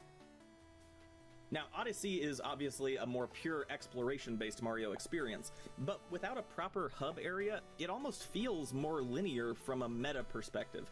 Oh, but here's the thing, and I've been saying this a lot.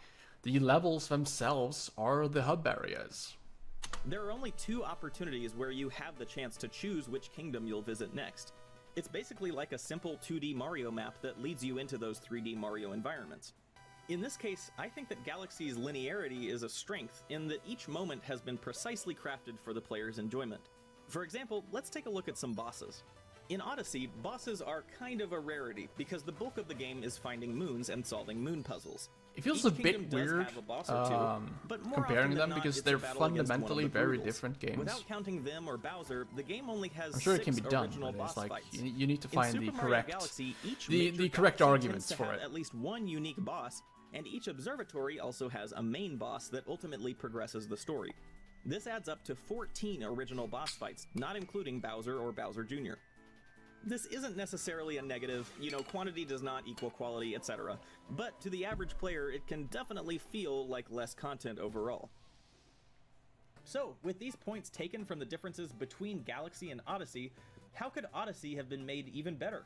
Or maybe more importantly, how could a sequel to Odyssey push the series even further? Of course, there's not just one answer here, but for what it's worth, this is what I would have loved to have seen. First of all, bring back the hub world. I mean, come on, Peach's Castle is literally already in the game. Just make it a hub with paintings for each kingdom for the ultimate nostalgia. I wouldn't be surprised if this was originally the plan. Oh, during that sounds development, but horrible. was scrapped in favor of in-game content prior to release. Alternatively, Nintendo could make the Odyssey a giant ship like the Comet Observatory, with a collection of NPCs. I mean, it and kind some of goes more against opportunities. the core theming of the game too, so it wouldn't be the same. For practice and exploration between levels.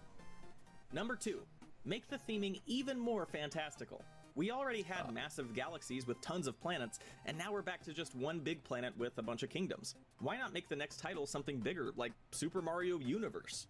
Mario could go That's through each basically kingdom into Super Mario entirely Galaxy. different parallel universes with different physical properties and He native just inhabitants. he just You wants wouldn't even Super have to Mario change any Galaxy of the 1 levels. again. Just change the Luncheon Kingdom to the Luncheon Universe, and Hat Universe, and Earth Universe. That This is feels almost like what they were going dumbest for, and it was ideas. so close. But with a very minor reframing, I think it could have Like, felt you that might much as more well have called them grandiose. universe, This could even open up and the they game would for still some fun cross-series kind of make cameos. sense. Imagine a level where Mario travels to the Metroid universe and meets Samus Aran, or one where he takes a detour Jesus to meet Christ. Kirby on Planet Popstar. Oh wow, this just Number gets 3, worse and worse. Make moons less prevalent and more difficult and exciting to collect.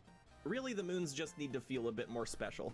Maybe each universe could require a certain number of moons to reach, and you could be tasked with finding a grand moon to unlock the next cluster of universes. Another option could be to Mario further separate Kingdom individual Hearts. Yes, universes by please. continents or regions on a planet, and give each of those sublevels Give a moon Mario a requirement and Keyblade. boss fight. In this instance, quality is definitely better than quantity, and less moons overall would ultimately help to make each one Mario feel a little bit more platforming in important. Mickey Mouse World. And finally, number 4, build Jesus more Christ. of what we already love. Expand upon those kingdoms that are underexplored, like the Cloud and Ruin kingdoms. Make every Expand living upon creature in the existing game but capturable. do you Yes, not even want the pigeons a and new lizards and world? rats. Oh Or, my. well, a new Give game? every I mean, single creature a comprehensive set Okay, of actions. so, like- that means every capture target would have a standard jump, movement, Started attack, good, but etc. the ending of And, this course, video include is areas and puzzles that require weird. a specific creature to get through. Imagine a mission where you have to capture some enemy to get into a secret bad guy club, or capture a human in New Donk City to infiltrate an important business meeting, etc. Imagine the This is a possibility of Mario new game. runs or Why no would you path go runs. into a business You could meeting? even be able to take certain creatures from universes and unlock even more secrets or optional moons.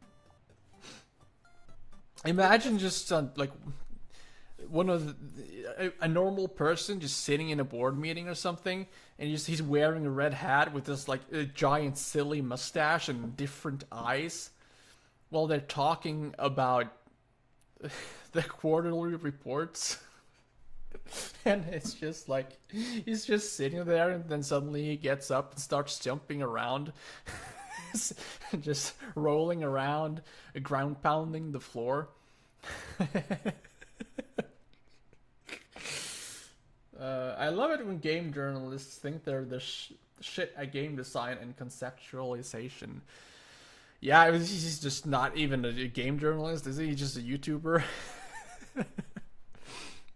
Like, oh, the absurdity of Mario in a board meeting. I think someone needs to make like a game out of that. Mario in real life. Some of these changes, Ugh. I could really see an Odyssey sequel reaching new and exciting levels of fun. I really think that's what bothered me the most when I heard so many of my friends say that Odyssey was the new pinnacle for Mario games back in 2017. I couldn't shake the feeling that as I played, I'd seen some of its mechanics done better before. But at the end of the day, Super Mario Odyssey is undeniably a great game, and it would be a shame for anyone to pass up the opportunity to give it a go. I hope we can continue to see the Mario legacy learn from its own success and outperform its own lineage with awesome new adventures for many years to come. But what do you think? Is Odyssey your favorite Mario game to date? Do you have your... Yeah, sure, dude. Okay, that video took a weird turn at the 1/5 mark. Wow. Hello, Lazy Clay Gamer.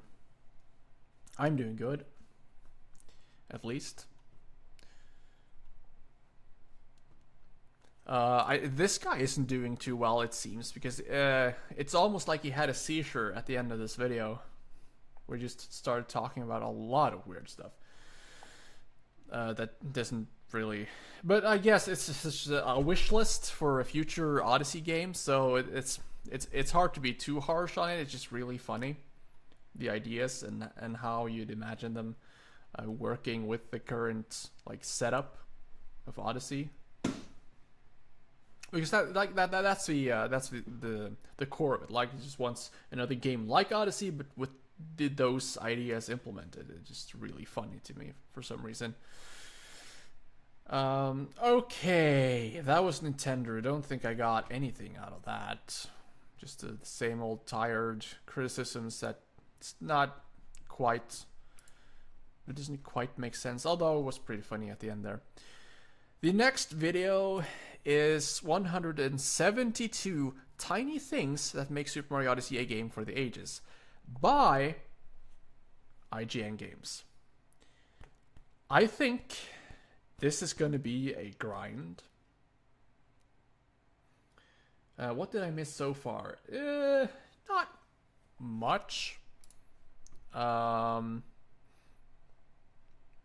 Just, especially MML's commentaries video was confusing, but like that's the gist of it, really. He kept flip-flopping back and forth between opinions. Like, I would have thought this if it wasn't for this, and which made it very confusing. Also, Joseph Anderson and Eurothug was in his comments, so that was part of why I chose to watch it. But I don't know, it doesn't feel like it lives up to the star-studded comment section. Also, we watched the Game Maker's Toolkit video, which was pretty good.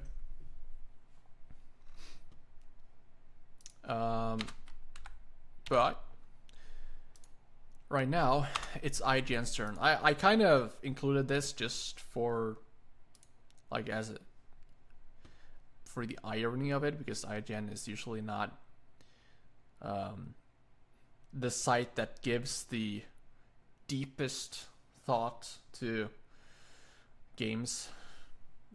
IGN nowadays, hearing that name just feels cringe, giving their past reviews. Yeah, like I said, they're just kind of, for the most part, very superficial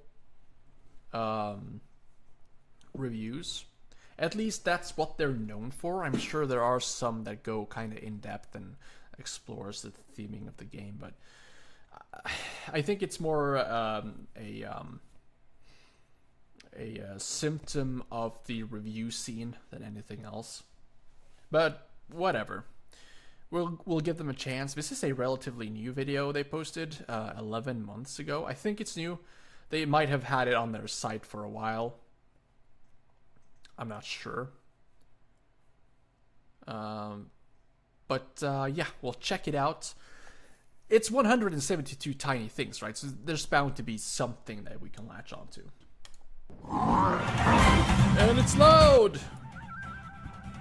Super Mario Odyssey has truly stood the test of time as one of the best games available for Nintendo Switch, as well as one of the most memorable adventures ever for the portly plumber. Odyssey boasts an innovative central hook, boundary-pushing art direction, and worlds that reward player curiosity. The icing on the frosted cake, however, is how packed the game is with tiny but brilliant details, including about a zillion references to Mario's back I feel like this is going to be a Nintendo's grind. heritage. To celebrate the game's 5-year anniversary, here are 172 of my favorites.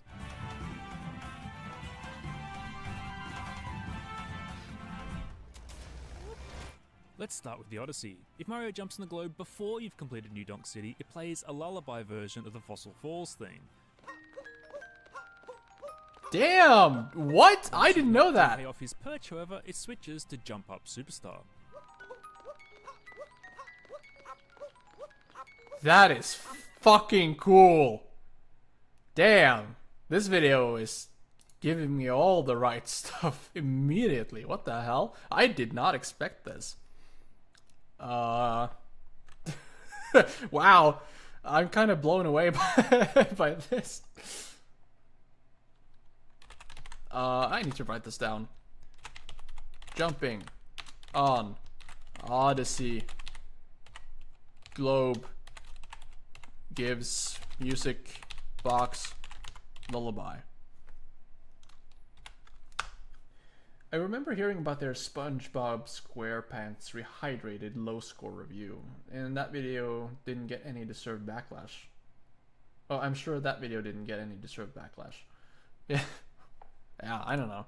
It's like the infamous 7 out of 10. Too much water for the Ruby and Sapphire remakes for 3DS. Like, I don't know if it's just a PR stunt at this point, but it's Another something. neat touch is at the foot of the globe. Each of the 17 points Oh, I actually corresponds knew to that. a particular kingdom and will light up once you've found all its power moons. Oh, and the Odyssey on the loading screen gradually evolves as the in-game Odyssey does too. Mario doesn't have to use the door to get inside the Odyssey. He can also use the hatch on top. I didn't know that because there's rarely a loading screen while you're playing the game normally, or at least that kind of loading screen. Or the pipe at back. Except when it's busted, of course. Mario can heal himself simply by going inside. If Mario sits on a chair, Cappy will sit on the other. And if you stand on the bed, he'll go to sleep. Although, to be fair, Mario can sleep almost anywhere.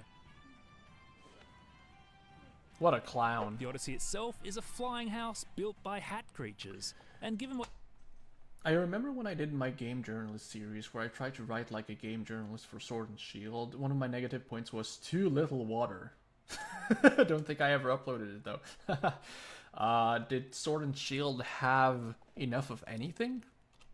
what their Is my hometown of question. Bonneton looks like, it's no surprise that the inside of the Odyssey also has a heap of headwear. It Bugs, has a maybe? hat-shaped mirror, wardrobe, bookshelf, Graphical and ornamentation glitches? on everything. Even the coffee table and the coffee cups are hat-shaped. The outside is the same. The furthest the design gets from top hats is the baseball cap brim style awnings. The Bonneters modelling everything in their own image is cute, I guess, leaning a little towards supervillainy. Mario can add his own decorations, of course, and once he does, there are some fun interactions to They're enjoy. interactable. I never thought about that. The Odyssey's exterior, meanwhile, becomes a neat throwback my to a God. bygone era of travel. Maybe not so bygone. Also gotta write that down because Jesus Christ. Are interactable. Wow. For Peach, those stickers really do come in an insane range of sizes. Have you noticed that anytime you're moving to the right on the world map, the Odyssey also moves from left to right in the travel cutscenes? And conversely, if you're heading back to revisit a kingdom, it goes from right to left. That's It's really a cool. clever, largely subconscious I mean, way to help so- players feel like they're moving forward. throughout the So main such storyline. minute The details, different animations are and like amusing the too. entire game is just Well, most of filled them. with them. That's just creepy. Jumping back to the home of tradition, propriety, and hats, there's one other tiny thing I wanted to call out. Nothing screams actual top hat like this superb felt fuzz grass texture. I almost dropped my monocle in astonishment. When Mario heads to Cascade for the first time, or I should I get it, say 'cause when he's Mario's British. head does, one Is he? tiny detail I love, aside from the amazing spark pylon animation, is that the team Sounds like took more like care to ensure Australian or that something. the Cap and Cascade kingdoms were maybe not. close enough on the world map for it to make sense. I haven't played any Pokemon games in a long time, especially since most older Pokemon games cost way too much. We seriously need a Pokemon compilation game for the Switch. That would be really cool. As much sense as any of You this could have makes. downloaded it if you had a 3DS back when the 3DS store was still active. You could have downloaded the originals one, the original ones there, and maybe Gold and Silver too, Crystal, I think. Too bad Cascade it's Kingdom not is like active stepping anymore. back But you in can time. buy a 3DS and hack it, or just emulate it. Time, which makes the fossils found here particularly appropriate. And of course, they contain a host of classic Mario enemies. It's in Cascade that we're first introduced to the Odyssey, alongside this musical callback to Super Mario Galaxy.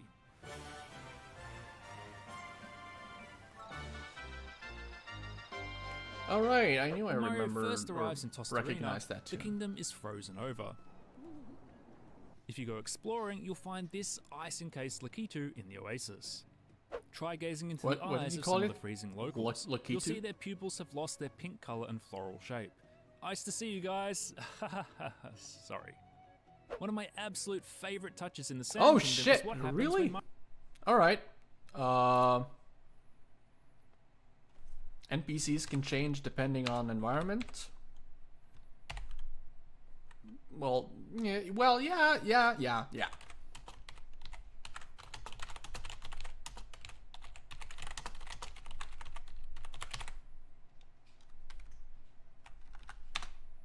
Okay, I'm really glad I decided to watch this video. Mario Not even runs 5 into a minutes in, I'm cactus. learning a lot of stuff. Not only does he have cactus needles sticking out of his nose, but if you then nab a power moon, you'll discover this delightful sight. A Oh, small thing, but if you jump on the head of Knuckletech, he'll grumble at you. Did you know that behind their stony exterior, the Moais have a passion for music? Yep, if you listen closely, you'll hear them humming 3 classic Mario tunes.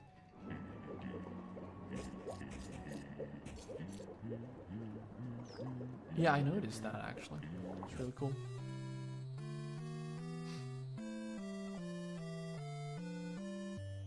These stone heads, incidentally, made their first appearance in Super Mario Land. The Lake Kingdom is called the Kingdom of Couture, and it's not hard to see why, with an impression of veils and drapery all around, through to fashion-adjacent gameplay. As the old saying goes, if all else fails, you gotta do it yourself. No doubt that's what all emulators are thinking and doing it really well. Yeah, And once you're I actually introduced to downloaded this book, Yuzu the other day just to try out some Odyssey mods. Works surprisingly well. spray-wearing trio of Lock Lady style sisters, you can start hunting for them in other kingdoms. When Mario first lands in the Wooded Kingdom, the Steam Gardeners are all in a tizzy, but once you've beaten Torkdrift, they become happy. Flowers bloom on their heads, they dance, and they shoot water up into the air to create a mini rainbow. I also love the small design decision that piranha plants will simply swallow Cappy if you try to capture them. You have to give them something to chew on first. Cappy almost gets swallowed a couple of times in the Lost Kingdom too. Not only is this a cool nod to Super Mario 64 and Klepto's first appearance, but Cappy's not the only victim of this feathery filcher. Captain Toad says he was dropped by a giant bird, but a different one, which refers to his adventures in Treasure Tracker. Staying in the Lost Kingdom, the book, The Art of Super Mario Odyssey, reveals that the sound tropical wigglets make when they stretch is actually a concertina. Is it what? It also suggests that the island's colourful butterflies may be the adult form of the tropical wiggler. Lastly, if the coins of this kingdom look familiar, that's because the design is very much based on the Super Leaf, at least the version seen in games like Super Mario 3D Land. Well, duh. So far, we've been zipping from kingdom to kingdom, but now it's time to stay in one spot for a little while. New Donk City, after all, Gotta give credit where credit is due. This video by IGN is actually pretty good so far. Yeah. is packed with Donkey Kong references. All the streets are named after Donkey Kong Country characters, for instance. And best of all, there's no mention of the accursed Funky Kong. Funky Kong? How More can you not like Chunky Funky Kong? The DKC references don't stop at street names either. The original Donkey Kong arcade game was released in 1981 and is referenced everywhere, from the taxi license plates Oh. through to the billboards around town that feature authentic old-school Donkey Kong arcade cabinet art. Just look at where Mario started out. Sorry, did I say Mario? He was actually called Jumpman in that first incarnation, although he looks more like Popeye here. And that heritage is called out in a couple of places in New Donk and beyond. There are echoes of the original game's construction site setting all over the city too. But of course, one of the biggest and coolest nods to the arcade game is the fact that its damsel in distress, Pauline, is the mayor. She's changed a lot from the original art, but her current look actually isn't all that far off the cover of 1994's Game Boy release. It's also neat that Mario takes another trip down memory lane by collecting Pauline's Okay. personal That effects. never. Just as I he mean, did in the that- arcade that game, always or cracks even me up. trigger the original sound effect. The festival itself is All right, those items are from the arcade game. Ah, I didn't realize that. the ultimate culmination of all these homages to Donkey Kong, with girders that look a lot like those in the arcade game's 25 and 75 meter stages, and classic gameplay that culminates in a confrontation with the Big Ape himself.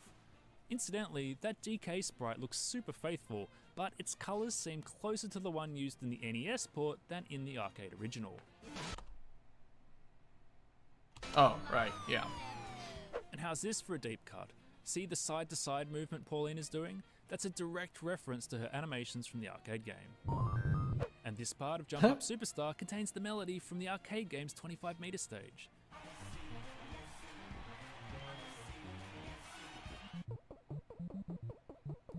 There's so much stuff. Which is what the About bassist Odyssey is playing that when is Mario so first cool. recruits him. And did you notice this original arcade sound effect in the song? A variation of this theme also pops up later in the game when Mario and Bowser are fighting over Peach. Mind you, as Mario originally assembled the band, you heard a different tune coming together, the classic 1-1 Super Mario Bros. Melody.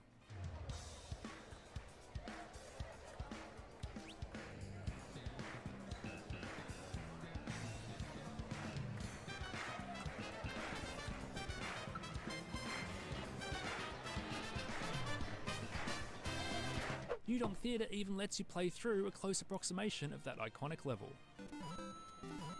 Oh, and if you like Jump Up Superstar, you can also unlock an 8-bit remix of it.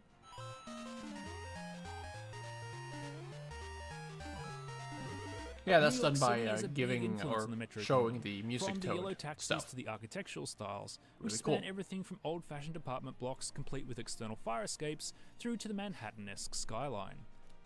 It seems fitting then that the Sherm tanks in New Donk wear party hats that just happen to have stars and stripes. Another element that really helps New Donk City feel like New York City is the graffiti. From the old school art of Pauline and DK above ground, through to Bowser's efforts in the sewers. His many efforts.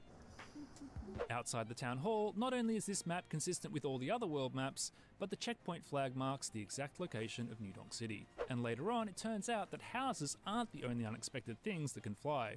Those are some contrabulous fabtraptions. Speaking of Princess Peach, I'm really excited about the new Princess Peach game. Yeah, me too. It looks really fun. Jumping over to the seaside, It's like a weird mix of Kirby and Mario in a way. Kingdom, the inspiration here was actually France, and in particular French resorts. I'm really looking forward to it, though I think there's the rumored Switch 2 making its way out in the next year, possibly. Well, probably at this point. I mean, it's almost set in stone. We just need an announcement. Princess Peach Showtime. When was the oh yeah, March. That's like at the end of March. So, and they have the Luigi's Mansion 2 remake is slated for summer, I think,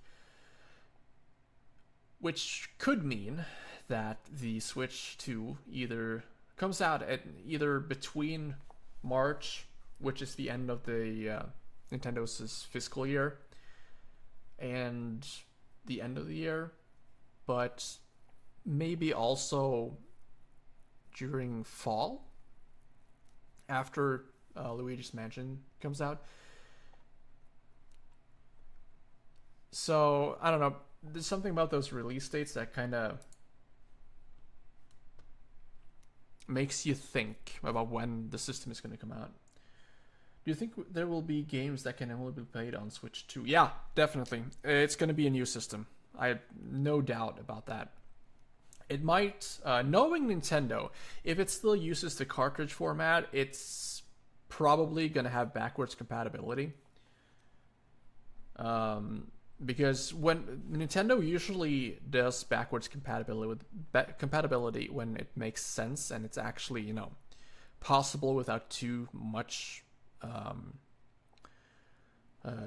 work.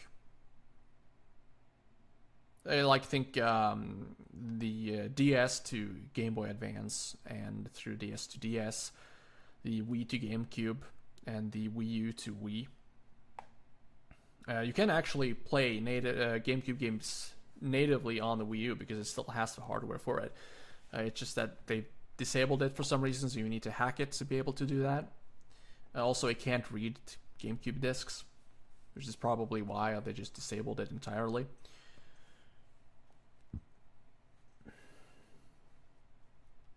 But yeah, the only times Nintendo hasn't done backwards compatibility is when they're switching to an entirely new format. And also with the NES to SNES, though, they did kind of release a adapter for that, didn't they? I think so, or someone else did. But yeah, that's the only time they're not doing backwards compatibility, or also from SNES to N64. But that's kind of like a generational shift, not only in consoles but in technology as well. But when they went from Nintendo 64 cartridges to discs with the GameCube, obviously you can't really have backwards compatibility then. And then when they went from the Wii U to the Switch, they went back to cartridges again. So that would also be really hard, which kind of worked out for them, since no one even bought the Wii U, so they could just port the games over and have them sell like hotcakes on the Switch. Even though the Switch is still selling even today, but we really need a more capable, I'm guessing, a Nintendo console to keep up with the Series X, PS5, and PC. None of the consoles are really going to keep up with the PC, not really. But yeah, it needs to be a bit more capable. Rumors are that it's close to a PS4, which I'm guessing would be enough if you include all the new technology that they're gonna put into it and stuff like that. But yeah, it's honestly really in need of an upgrade at this point, because even though people have done amazing stuff with the hardware, like porting over Doom Eternal and The Witcher 3, those are already kind of old games. And going forward with the new generation of Microsoft and Sony platforms, porting those games is just going to get harder and harder. Not just because of the graphics, but also because of the logical processing. The CPU is super outdated. So that's going to make it harder as well. More powerful is what I meant to say. Sorry about that. Yeah, no, I got it. I understood what you meant.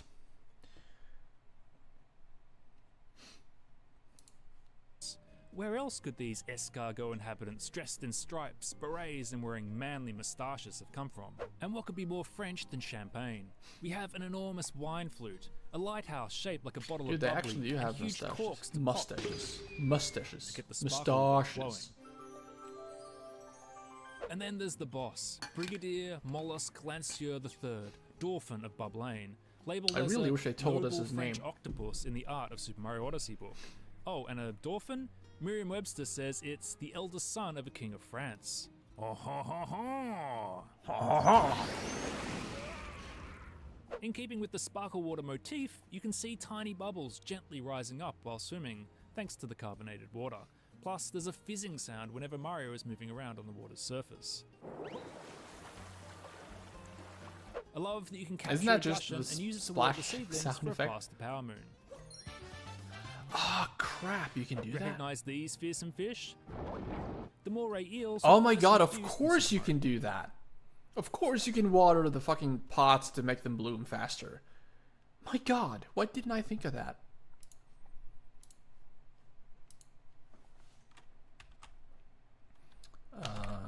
30. You can water the pots in Bubblaine to make the plants grow faster. I wonder if that you can do it by just jumping on them, or if it has to be water.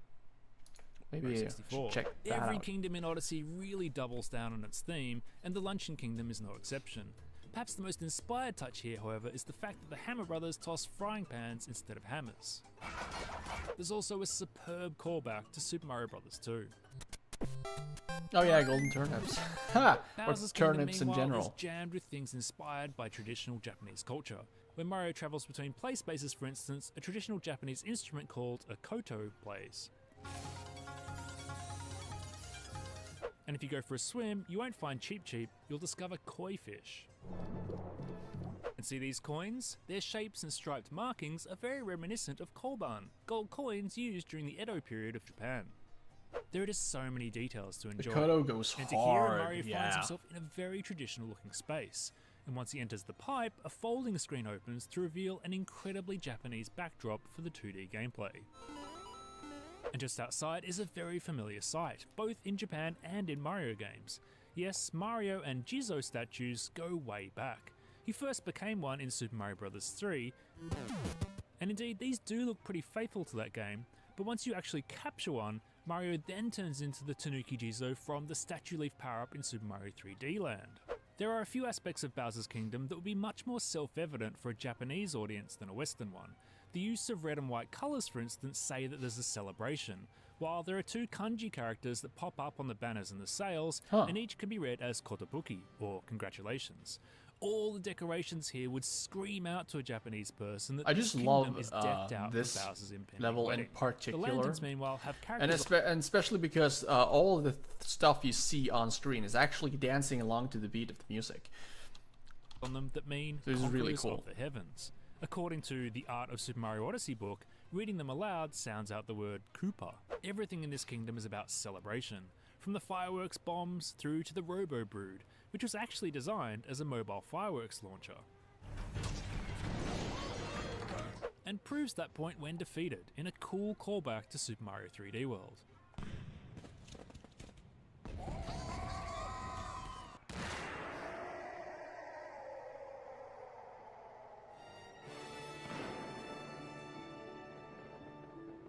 We all know that Mario dresses for the occasion when he heads to the wedding on the moon, but you can wear whatever you want to confront Bowser, and in a fantastic twist, the Koopa King has a number of different reactions. Yeah, based on your this choice. is something I realized recently. This is really cool. Especially the wedding dress.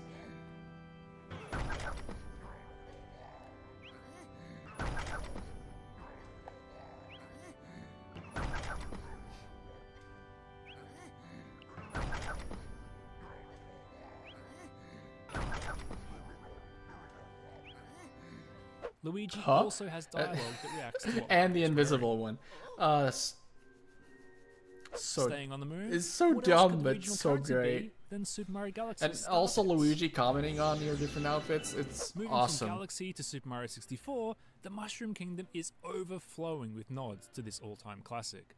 The castle itself is probably the most obvious. It's modelled outside and in on Peach's castle in Mario 64. And not only is the music gloriously nostalgic, but any Mario 64 veteran's instinct to fly is rewarded as well.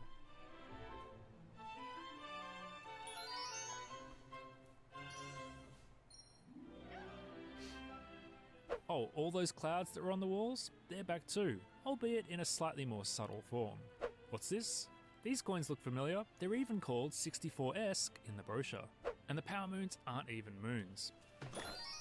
Plus, they trigger the same sound as Mario 64's Power Stars. Yeah, we're heading over into common knowledge territory. I feel like I've seen these trees somewhere before too. Better yet, in this kingdom, you can cosplay as the original 3D Mario, which gets you access to the courtyard, Not just in this an area straight costume out of you can Super use Mario anywhere, 64. It even has treasure chests that need to be opened in the right order. Paintings play a critical role in this kingdom just as they did in Mario 64. Not only do the rooms themselves look very familiar, but so do the sound effects and the animations, whether Mario fails or succeeds. Nice. What else? Mario has definitely drained the water in this moat before. And he's previously met a Dory as well. Finally, Yoshi is on the top of Peach's castle, Dude, just as he is in Super Mario. On the top of Peach's castle, finally Yoshi before. And he's previously name a better glow up than this. met a Dory as well. Finally, Yoshi Show is me on a the better top of glow up Peach's than that. castle, just as he is in Super Mario 64. Yoshi's house That's is the also thing, in though, this you kingdom, can't. and fans of Super Mario World might recognize the layout of the space, with the 3 trees and the fireplace, albeit mirrored compared to the Super Nintendo version. And both games have a note explaining why Yoshi isn't there. The Mushroom Kingdom has one other reference to Mario games past that I want to highlight, the Tail Tree.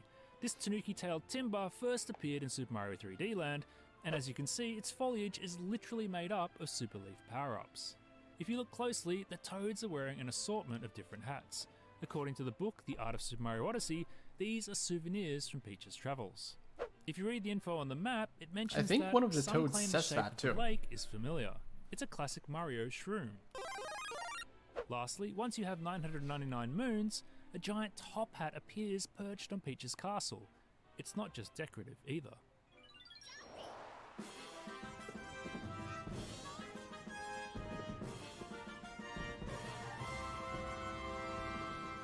Moving away from specific kingdoms, did you notice that Mario does appropriate things in the main menu? He splits up with Cappy for 2-player, stretches for the action guide, and looks for anyone who actually uses the game's VR option. Ah, If that's you a navigate great the pause joke. menu options in just the right order, you can play Rosalina in the Observatory from Super Mario Galaxy.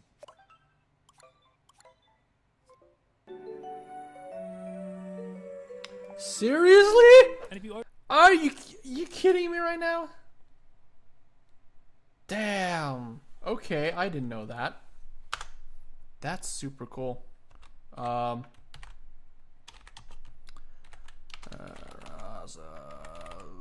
Rosalina sound clip if navigate the menus correctly. open and close the menu, you'll make a classic Mario 1-up jingle. Hopping back into the game, how about that rocket flower sound effect? Oh, right, yeah.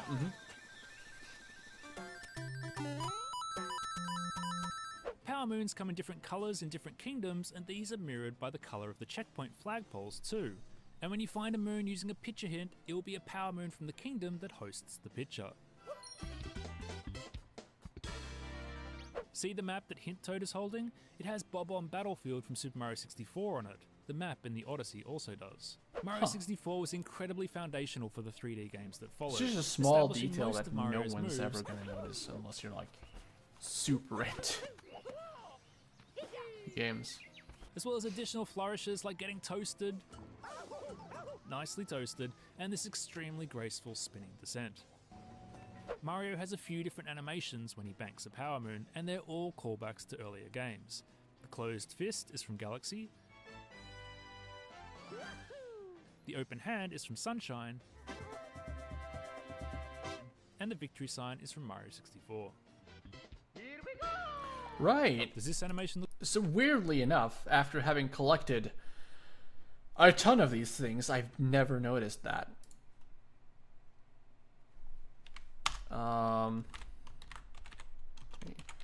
Different animations when collecting moons. familiar? Yep, the multi-moon animation pulls from the Grand Star animation. Well, I in Super noticed Mario that, but Galaxy. not with the normal moons. Odyssey references more than just Mario games. Several of the minigames, for instance, have their own Mr. Game & Watch icon. And this is after he put on all that pandemic weight. Mario has different idle animations based on temperature. He can be freezing, hot, or cold. And naturally, if he rugs up in cold conditions or strips down in the heat, he'll be much more comfortable. Yep, And knew bonus that. points for the snowsuit text. After decades of ice levels, finally a good warm jacket. Also bonus points that Luigi gets cold too, and doesn't get a good warm jacket. On the subject of dressing appropriately, one of Odyssey's greatest delights is seeing how Goombas, and other creatures for that matter, change their hats for each kingdom.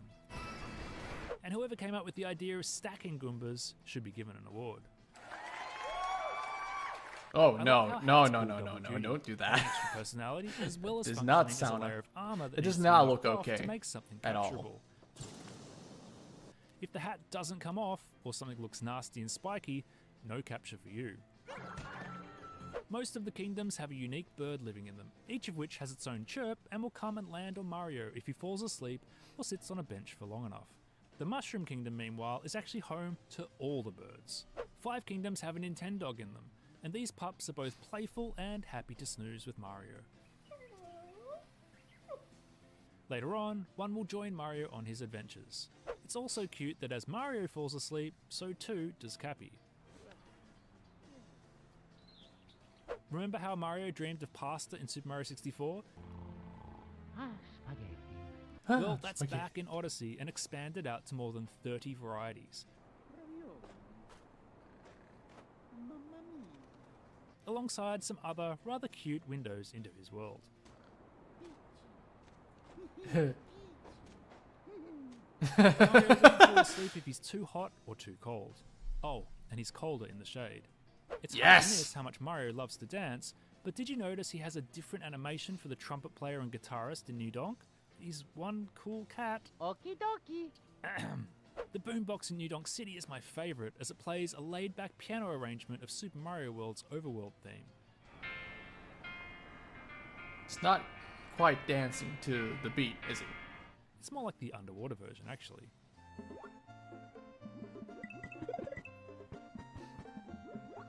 If you hit a boombox before rescuing Peach, the music will cut to a brief snippet of the Bowser Battle 1 theme, complete with Peach's screams. Afterwards, however, it will play the Japanese version of Break Free Lead the Way.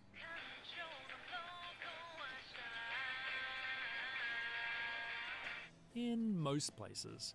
In the Metro and Mushroom Kingdoms, it will play the Japanese version of Jump Up Superstar.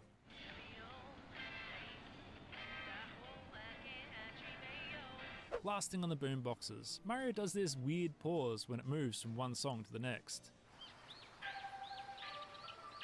You do you, Big M. Mario is just so full of personality in this game, whether it's the incredible animation when he falls from a great height, or the fact that his cheeks are comically puffed out as he holds his breath underwater. Speaking of going underwater, if you dive into water, Mario actually holds the dive all the way down. The Nintendog on the moon has a similar move. Well, that's Bowser has just some nice details jumping to admire animation as well, in such as stasis, his right? dashing side part. Scrubs up pretty good. Oh, and I love that when Mario captures him, he has his own version of Mario's triple jump. Odyssey has quite a lot of bespoke dialogue to discover, rewarding players who do things like run off during boss battles or toy with the new Donker's emotions. Another example is the fact that I didn't Cappy realize you won't could put do up with that. Mario being a doggone idiot. Speaking of Mario in a cat suit, did you play the expansion added to Super Mario 3D World on Switch? Actually, funny you should mention that. I literally just bought it before I started the stream. So I'm gonna take you a small tour of it this weekend, maybe not today because I still have like a tiny bit of Odyssey left to play, although I'm mostly finished. So yeah, maybe I'll probably play it tomorrow just to see what the fuss is about. Speaking of which, Poochie the Rockin' Dog also turns up in Odyssey. Catch you on the flip side, dude, masters. No, wrong one. De-rastify him by about 10%. I have to go now. What? Better. Poochie appears in several of the pieces of hint Oh. art and in-game very briefly. From dogs to cats, Cat Mario and Cat Peach are hidden throughout Odyssey, a neat nod to both Super Mario 3D World, where they made their debut, and Super Mario Maker, where they turned up in sprite form. You can even find them together on the moon, above the wedding chapel no less. Rosalina also has a cameo, as do Pixel Toads and Luigi's, but they're a whole lot more hidden. Non-Pixel Luigi, meanwhile, contains a homage to the button colours of the Super Nintendo controller. The true Super Nintendo controller, that is. Not whatever this was, the Funky Kong of console designs. Balloon World lets you see kingdoms at a different time of day. Mind you, lots of kingdoms change over the course of Mario's adventure. Lakitu and Mario go way back, so it's no surprise they're in Odyssey. But the first fishing Lakitu was actually in Lakitu. Super Mario World. As if referencing a million other games wasn't enough, Odyssey also references itself. Check out this UFO, it's like a miniature version of Talk Drift, complete with soiree bouquet flowers inside. It appears in a handful of places, but only one has a secret. Mario faces off against Bowser's lieutenants, the Broodals, a number of times during Odyssey, but why are they rabbits? Because of the moon. Well, there's the rabbit hat connection for one, but more than that, Oh, in Japanese really? culture and several Oh, yeah. others, rabbits are associated with both weddings and the moon. So what better fit than wedding planners who live in a stone carrot on the moon? There's a lot to love in Odyssey's capture mechanic, from the animation itself through to subtle additional touches, like the way Mario's eyes take over when he captures the Sherm. The capture journeys are awesome too, from spawn to tadpole to frog. The capture journeys? I think there's just one. Or this whirlwind tour of Oh right, Mario's there's showdowns also with Bowser.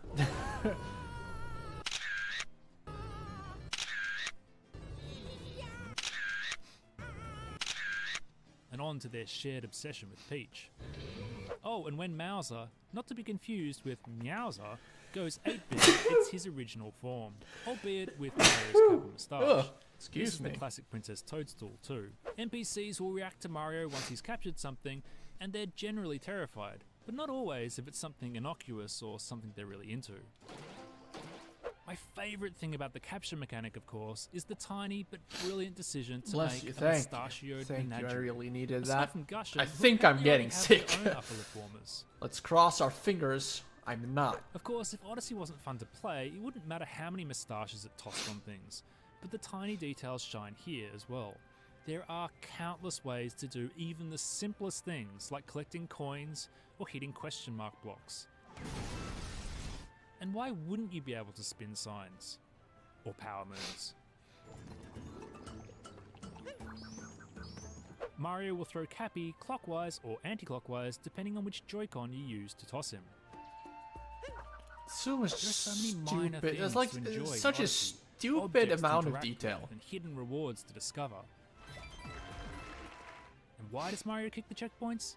Because of his innate joie de vivre. Secrets and tricky to reach areas Wait, hang on. abound, What and did he say? invisible coins leave. And why does Mario kick the checkpoints? Because of his innate joie de vivre. Secrets and What? tricky to reach What- areas what is that? abound, and What was that invisible word? coins could be anywhere. And if in doubt, ground pound them out. That's not a saying. I've been working on this video for too long. That's 3 weeks of work. You're gonna be okay. You can even speed up certain transitions. Check out the difference between walking into a pipe and rolling. It even impacts the sound effect. Super Mario Odyssey is full of small design decisions to help the player. Trails of coins leading to an unexpected location or a new interaction. Uh-huh. It's gonna mention the birds. Shadows to indicate something above. Is he gonna mention the Birds birds? sitting seemingly on thin air. Small tells. He mentioned the birds, but not quite. Mario's In the gaze context I was will often hoping. help the player too. Let's shift into a musical gear now, starting with one of the best uses of music in the game. Super Mario Odyssey has so many small details that almost all of it add to the experience of the game. Yeah, 100%. Odyssey has no shortage of classic Mario melodies, like Airship Theme, a tune we've heard evolve through the ages.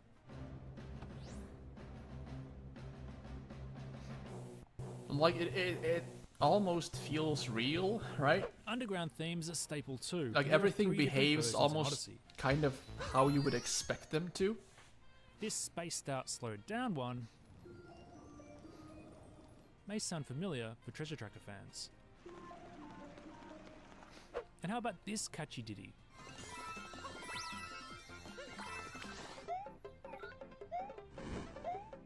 Meanwhile, if you visited the Toad houses in Super Mario Bros. 3,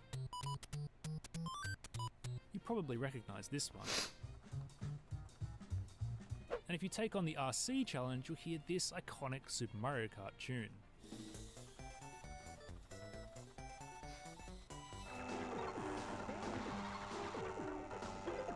Using a Mario amiibo, meanwhile, temporarily prevents damage, but you'll still be destroyed by this funky retro version of the Mario theme from Super Mario 3D Land.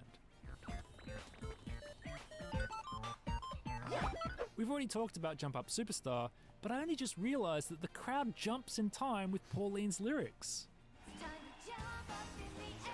Oh right, the crowd responds to them too. I thought it was just the musicians. Awesome touch. Pauline has another song, of course, and in the book The Art of Super Mario Odyssey, director Kenta Motokura says that it's a song celebrating all players, encouraging them to seek out new experiences without fear. How's that for a positive message?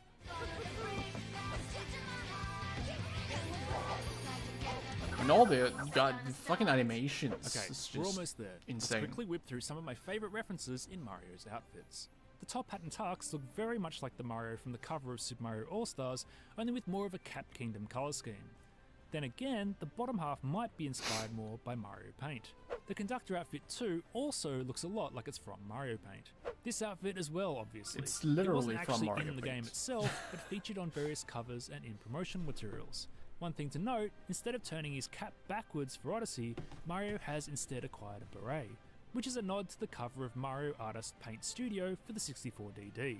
The sombrero and poncho outfit is from the Game Boy port of Kicks. Swimwear Mario is from a 2015 Club Nintendo calendar. That calendar was also the first time we saw him in a samurai outfit and a hakama. The Explorer outfit is originally from Mario's Picross. The scientist getup is from a Super Game Boy commercial. If only they'd also included a Wu-Tang inspired outfit based on this commercial. Check this out. Game Boy games in color on TV. It's amazing. Mario as an aviator is most likely inspired by the flying sequences in Super Mario Land. No prizes for guessing where the Builder outfit is from. The golf gear, meanwhile, first appeared in 1987's Family Computer Golf US course. Classy. One small but neat detail is that Mario's boots are spiked. You ever wonder what the bottom of an Avatar shoe looks like? Well, bam! There it is. Chef Mario's shtick is from the NES version of Yoshi's Cookie. The Satellaview outfit originated in the ads for the device itself, which was released It honestly feels like Odyssey has like thousands of awesome references. Sure feels like you could like turn over a stone and there's a new reference in there. in Japan in 1995. The Art of Super Mario Odyssey book says the tagline It's translates so weird to and "New at the same games time rain it's down super from awesome. space." That's not Mario's only spacesuit either. Perhaps Now, a reference- if you were a video essay maker, you could make the argument that this is just feeding off of nostalgia, which is a ridiculous notion. to his space zone But it outfit has from been Super Mario done. Land 2, It has been said. Metal Mario, as well as the Mario 64 cap and suit, are both, of course, from Call of Duty Modern Warfare. Oh no! I mean, Mario 64. This outfit isn't just an ode to getting shines. Mario could actually wear it in sunshine, and the shades made the world slightly darker. Mario loves gold. Wait, isn't that Wario? Gold! I love gold! No matter, this is from New Super Mario Bros. 2. Nothing all that notable about this outfit, I just wanted to point out how much I like the design of the C's as eyes. Mario's boxes were first spotted as digital wallpaper back in 2016. The fashionable outfit may be anything but it's a callback to this Japanese new Nintendo 3DS ad. The mechanic outfit is from 1988's Famicom GP2 3D Hot Rally. It has a few changes, however. Mario has the hat turned backwards for one, while he also has some logos that you may recognise from Mario Kart 8. So does the racing outfit. My favourite thing about the football outfit is that he's number 64, so on the back it says, you guessed it. As for where Mario this is 64. from, Charge and Chuck reference perhaps? The classic cap and suit, meanwhile, sport Mario's colours from back when he was Jumpman in the original Donkey Kong. Moving on to the Luigi outfit, it's the copy here that's worth paying attention to. As has already been established in Super Smash Bros. For Wii U, the L stands for winner. Too bad about that unfortunate L on his forehead. I'm sure that stands for winner. Next up, Dr. Mario, a game series that kicked off on Famicom, but only added the red tie from Dr. Mario 64 onwards. The cowboy outfit is most likely a reference to Mario Party 2. And before we move away, what the hell is Luigi on? He looks like he's tripping balls. The pirate hat could be a Mario Party 2 thing too. The skeleton outfit is a pretty sly one. Check out what happens to Mario when he's shocked in Super Mario Galaxy. Oh man, it's like A couple more the things on exact outfits. same. As long as you're wearing the matching Sneaky top bastards. and bottom, there's a corresponding sprite version of every outfit for the 2D platforming areas. Wait, what? Mario, you got splinched! Get back in there! You're an abomination! I love And that finally, outfit not to so be much. outdone, Peach also changes outfits as she travels to the various kingdoms. She has 6 altogether. Let's finish this video with a handful of tiny details from the end of the game. If you get all 880 story moons, the Odyssey's sail turns gold. And you'll unlock a Bowser portrait in the wedding chapel and a harder final fight. Beat that for an additional group shot. Aww. I also love the traversable thank you from the development team. Super Mario 3D World had something very similar.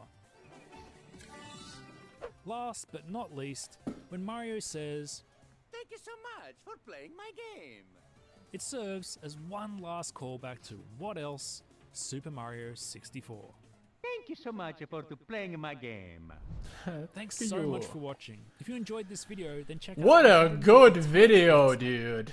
Oh my god, I did not expect to get this much out of an IGN video.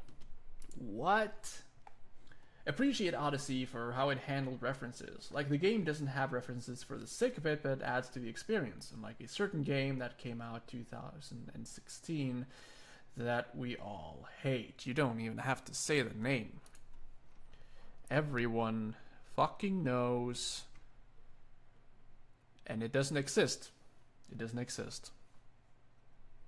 It does not exist. Let's just eradicate it. I'm gonna burn my copy. Except it's digital, so I can't. Unless I actually burn my PlayStation 4, which I probably will. At one point. Anyways, yeah. An amazing compilation from IGN. Who would have thought? This was great. I got so much out of this video. Not even just it's not even just like fun to have it all in one place, but like there's so many small details that can easily go unnoticed. Like the fucking globe jumping on it plays a lullaby, like a music box lullaby. Ugh, it's great. I love it. I'm gonna like this video. I'm not gonna subscribe, but I'm gonna like the video.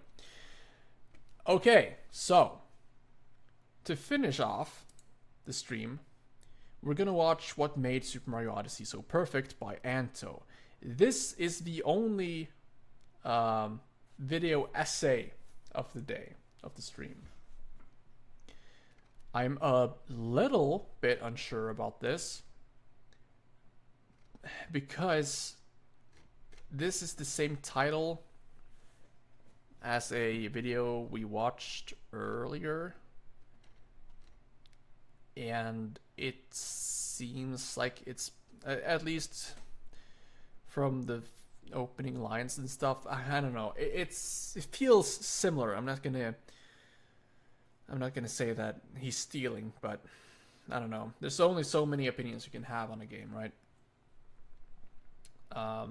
And also, nothing personal, but his voice kind of grates on the air, so we'll see what we can get out of this. But first, I'm gonna take a bathroom break, so be right back.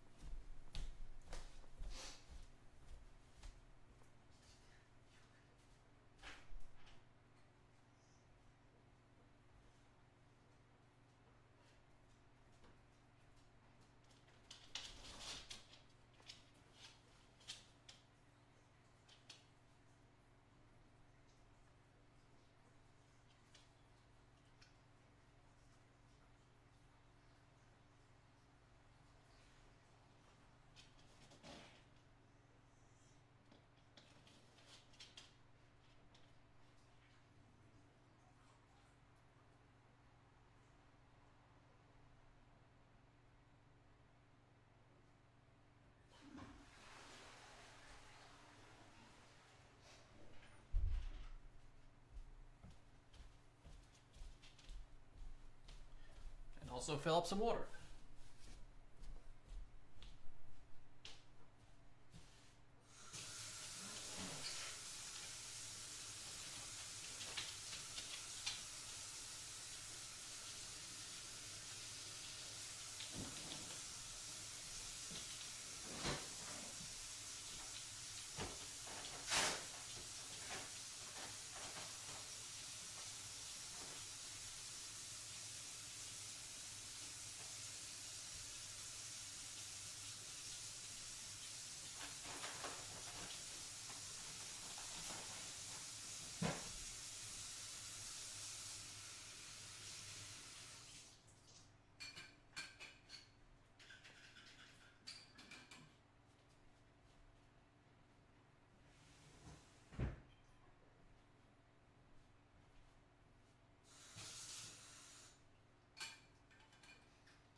And we're back. An IGN video is surprisingly good. Great, even. I never thought I would say that in 1,000 years. Yes, indeed. And that's about what you missed, Birdie. An actual good IGN video.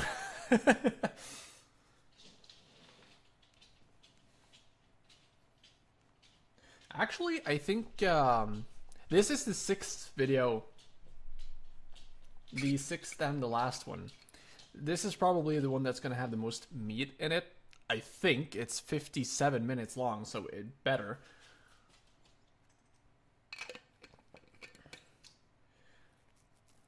Now it's actually just a compilation of fun secrets and references in Odyssey, but it's good.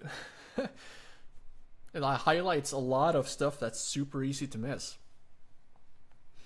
Anyways, this is what made Super Mario Odyssey so perfect by Anto. Like I said, kind of annoying voice. Nothing personal, but that's just the way it is. And also, maybe a bit of the same opinions going on around here. I don't know. We'll see. Starting with Minecraft music is always positive, though.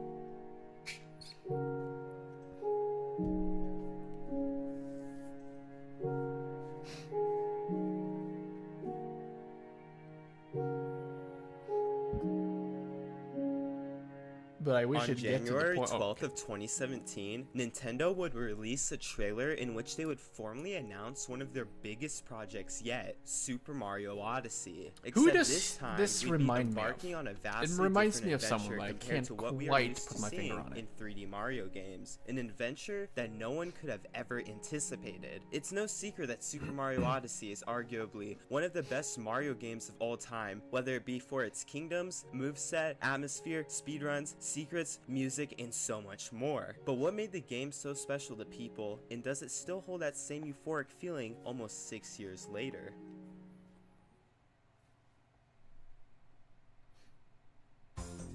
I don't blame him for not believing us giving the IGN track record. Soon Yeah. after the release of Super Mario 3D World in 2013, Nintendo's Entertainment Planning and Development Division began development on what would eventually be Super Mario Odyssey. Nintendo wanted this game to be massive, with the intention of appealing to both their casual and non-casual audiences. So in an attempt to encapsulate everyone's attention, they created a sandbox-like game. Now, if you've played a lot of Mario games, you'll know that there are staple worlds in each Mario game, whether it be your typical World 1 or your typical lava-based world. Alongside these staple worlds, there are staple boss fights, power-ups, moves, and even a staple atmosphere. Now, of course, Mario games in the past have stepped outside of their formula. I mean, just look at Super Mario Galaxy or Super Mario Sunshine. But when it comes to Super Mario Odyssey, the development I don't know. There's team still put like a very real part of the formula that's implemented into these games. Emphasis on the element of surprise. Not only did they want to give players something new, but they wanted to shock the world with ideas that had never seen the light of day in any other Mario game. So when it came to designing the world of Odyssey, they pulled inspiration from all different directions. Not a good start. Instead of the first kingdom being a typical enough. grass level, you are placed in this gloomy and monochromatic kingdom that is filled with hat-like architecture, whether it be these small lamps or this big hat tower that you are able to traverse through. Speaking of which, Nintendo had to think of how Mario would traverse through each individual kingdom, which is when they started drawing inspiration for Mario's moveset from other Mario games, whether it be the dive, long jump, and backflip that we're used to seeing in SM64, or a similar twirl to that of Super Mario Sunshine.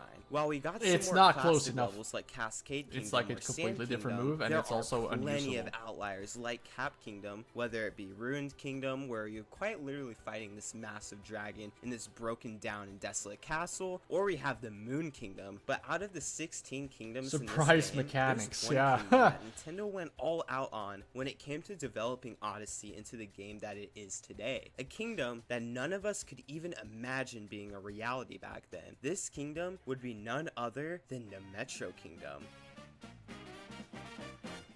This large city, of course, takes inspiration from New York City, whether it be the giant yeah, it's very skyscrapers and buildings, non-Mario-esque. or even just the name of the city being New Donk City. From the underground power plant to the Empire State Building inspired City Hall, this kingdom is jam-packed with references and is truly a testament to how much passion Nintendo put into this game. As Nintendo is outlining how they would turn this almost dreamlike game into a reality, there was one question that they needed to answer for themselves. Is this him they doing had all their the gameplay? ideas for Mario's moveset, as well If as so, what the he's world pretty would good. look like around them, but what would be the iconic gimmick this time around, and how would this gimmick be used to create a unique and revolutionary experience for years to come? I mean, Super Mario 64 had its moveset, Not enough Super rats Mario in Sunshine Metro. had Bad FLUDD, and representation. Super There Mario are Galaxy actually a had lot the of spin. rats, So what if you would look for Odyssey them. bring to the table? Well, maybe not a lot. I'm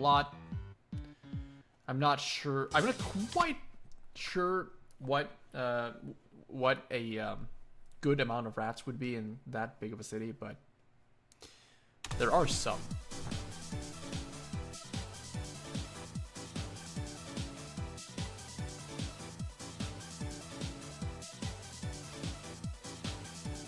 With the conception of Cappy alongside the rest of Nintendo's ideas eventually coming into fruition, Super Mario Odyssey would be born on October 27th of 2017, and the response was simply astounding. Not only did the game encapsulate the attention of those looking to get into the Mario franchise, but it was considered to be a gem to those who have kept up with the Mario series. It was essentially everything that Nintendo could have ever Look at that. wanted. Look at that collection of looking to get nerds. into the Mario franchise, but it was You can considered to be smell a gem this to those picture. who have kept up with the Mario series. It was essentially everything that Nintendo could have ever wanted. But to understand why Odyssey is so highly regarded among so many people, we must look at not only the game itself, but how it's impacted the world. So without further ado, let's take a deep dive into the world that is Odyssey and truly see what makes this game so perfect, or more so, almost perfect.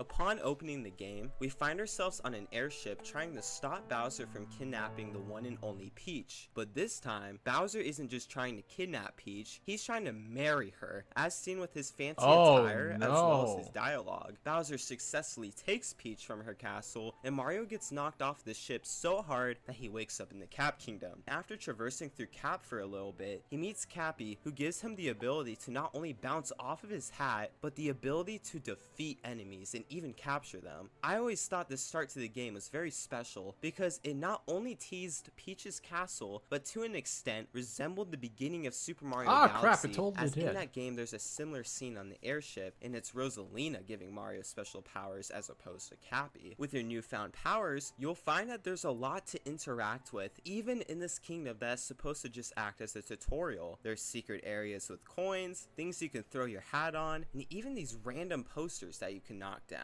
But after you use Cappy to open up this bridge and make your way to the Hat Tower, the game starts to spice up as you're exposed to your first capture. Now you would think that the first capture would be a Goomba or a Koopa Troopa, but it ends up being a fucking frog. I still remember when I first watched this cutscene, I was so confused yet so amazed at the same time. show and what I the think capture this is the mechanic type is of all feeling about that than Nintendo was to, trying to evoke. It was just another use it example for of the game something shown that to us enhances that we were in Mario's for abilities, something or that most was recognized so much ability. more than just your average Mario experience. Once you make it to Alex- the end of Cap Alex Kingdom, Jones you are was met right. with the first boss of the game, which is none other than Topper, who is Was one he? of the 4 Brutals that you'll encounter throughout the game, or I guess 5 if you count Madame Brutal. While I do believe they could have made the boss fights against the Brutals just a tad more difficult, I do think that they are a nice change of pace when compared crap, to the you can do Koopalings that. on I didn't realize you could actually cheese it by jumping on the fucking hat. That makes that guy really easy. top of that, each of the Brutals are uniquely frogs, designed, bad joke. and we see the first What did he instance say of about that the frogs? with Topper, in which I you are haven't been forced to following use your Alex newfound Jones at moves all. to defeat him.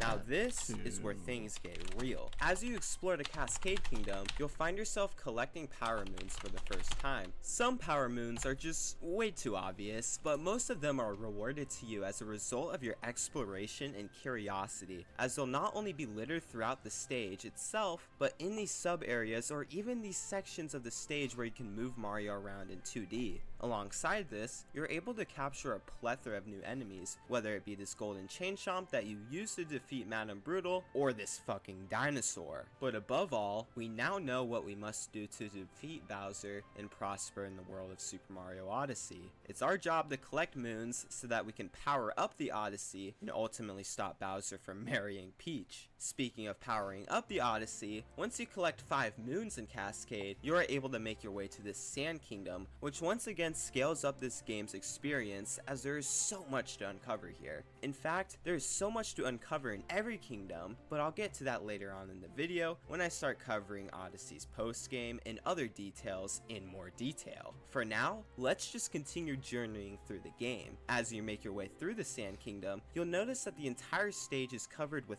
frozen parts, whether it be the abundant amount of icicles or this frozen lake by the oasis. Now this first story moon you collect here is located on top of this tower, which by the way, you are once again able to merge into 2D on this same tower, which I think is a cool touch. After you collect this story moon, you are able to make your way to the next section of the Sand Kingdom, especially since that one was a story moon previous that one was requires in you Japanese. to collect 5 moon shards Maybe to unlock it. Using this he is, I eye, don't know. you are able to reveal hidden paths that lead you to the moon shards that you need. After collecting this story moon, the inverted pyramid is opened up to you, which is, in my eyes, the most unique section in the Sand Kingdom, as this place is littered with secrets, 2D sections, clever moons, and purple coins. Speaking of which, this game has purple coins, which are And different by from litter, the do you mean regular like coins, literally as they 3 are of them? exclusive to each kingdom and are later on used to buy stickers, outfits, and even souvenirs, all of which contribute to a 100% completion of this game.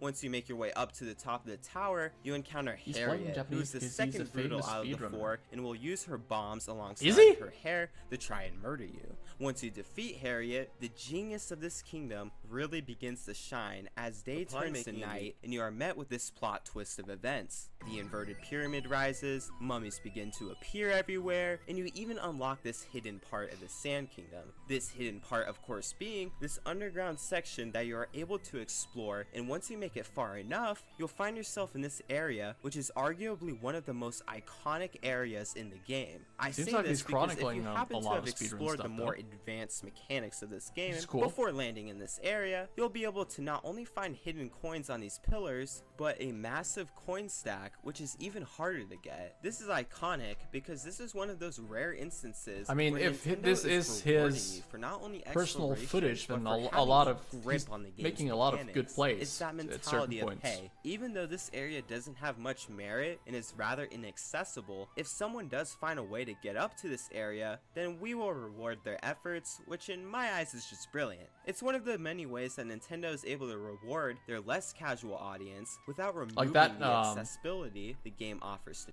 Brilliant. The, it's one of the many ways that you Nintendo dive into the merit ground and then is jump rather off Cappy. inaccessible. If someone does find a way to a get up to pretty this good area, move. then we will reward their efforts, which in my eyes is just brilliant. It's one of the many ways that Nintendo is able to reward their less casual audience without removing the accessibility the game offers to newer players. Alongside that, this area is where you fight Knuckletech, which is nothing like what we've seen in Also, other that's in Mario English, games. so I don't know. In fact, a lot of the bosses in this game are a nice change of pace from what we are conditioned to seeing in these games, and I'd say the Knuckletech fight is the first example of a boss fight that exudes this uniqueness. He'll start off the fight by hurling his fists at you before inevitably punching the ice, allowing for you to capture his hand and use it almost like a bullet bill to sock him in the face. As the fight progresses, he'll of course become more aggressive, whether it be throwing his fists across the entire arena or slamming his hands on the ground in an effort to hit you with these icicles. Once you complete the third phase of the fight, he vanishes from thin air, and you are left with not only a multi-moon, but world peace in the Sand Kingdom.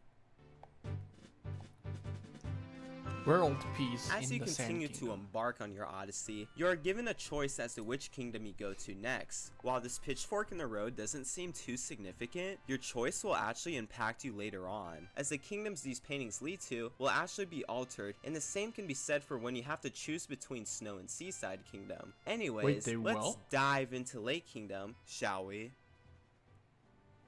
At first glance, this seems like your ordinary water level, and in a lot of ways it is. However, there are some very...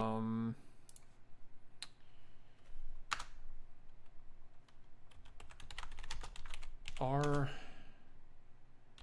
paintings altered depending on which route you choose? Distinctive parts of this kingdom that are seamlessly integrated in. Whether it be this underwater city that's home to the people of Lake Lamode, or these walls that you can quite literally zip open, this kingdom is a prime example of Nintendo using every nook and cranny to the player's advantage, as it makes a kingdom that is otherwise rather small feel grand, given these distinctive parts alongside the design of the lake itself as everything functions around it. Speaking of which, once you make your way through the lake and into the underwater plaza, you'll be able to make your way up to this arena where you will encounter the third brutal, or technically the fourth brutal if you decide to go to Wooded Kingdom first. Unimportant shit aside, I think Rango is a good and subtle increase in difficulty to that of Topper and Harriet, at least in theory. Using Rango's hat, you are able to float onto his head, and from there he'll transform into his hat and chase you around the arena. However, it is very easy to cheese this fight, as all it takes is a jump and a dive to hit his head, and you can even jump on his hat while he's chasing you to negate that phase as well. Now, I'm well aware that you can also cheese the other brutal fights, but in my opinion, I feel as if the Rango fight is the only instance where cheesing the fight actually just negates the fight's inherent purpose you can and tell by the concepts. quality. That's Regardless, not his, I'm not too concerned about details like that, as it is very minute in the grand scheme of things. Now, despite conflicting beliefs and opinions, Wooded Kingdom might just be one of, if not the best kingdoms in the entire game. As you land, you find yourself in the middle of this forest with not much in sight. But once you make your way through the Sphinx, you are exposed to the world that is Steam Gardens. As you make your way up Steam Gardens, you'll of course encounter this massive piranha plant that will give you your first story moon, but you'll also encounter this tiny maze, some tricky collectibles, and literal garden paths that will connect you to different parts of the stage. After getting your first story moon, you'll be able to access this tower in which you use these uproots to traverse through, and once you make it to the top, you are able to fight Spewart. Considering my coverage of the last three brutals, there's not all too much to say about Spewart, as he's a pretty simple boss fight. Just make sure to dodge his poison attacks, and maybe even oh crap, you can jump on this guy too.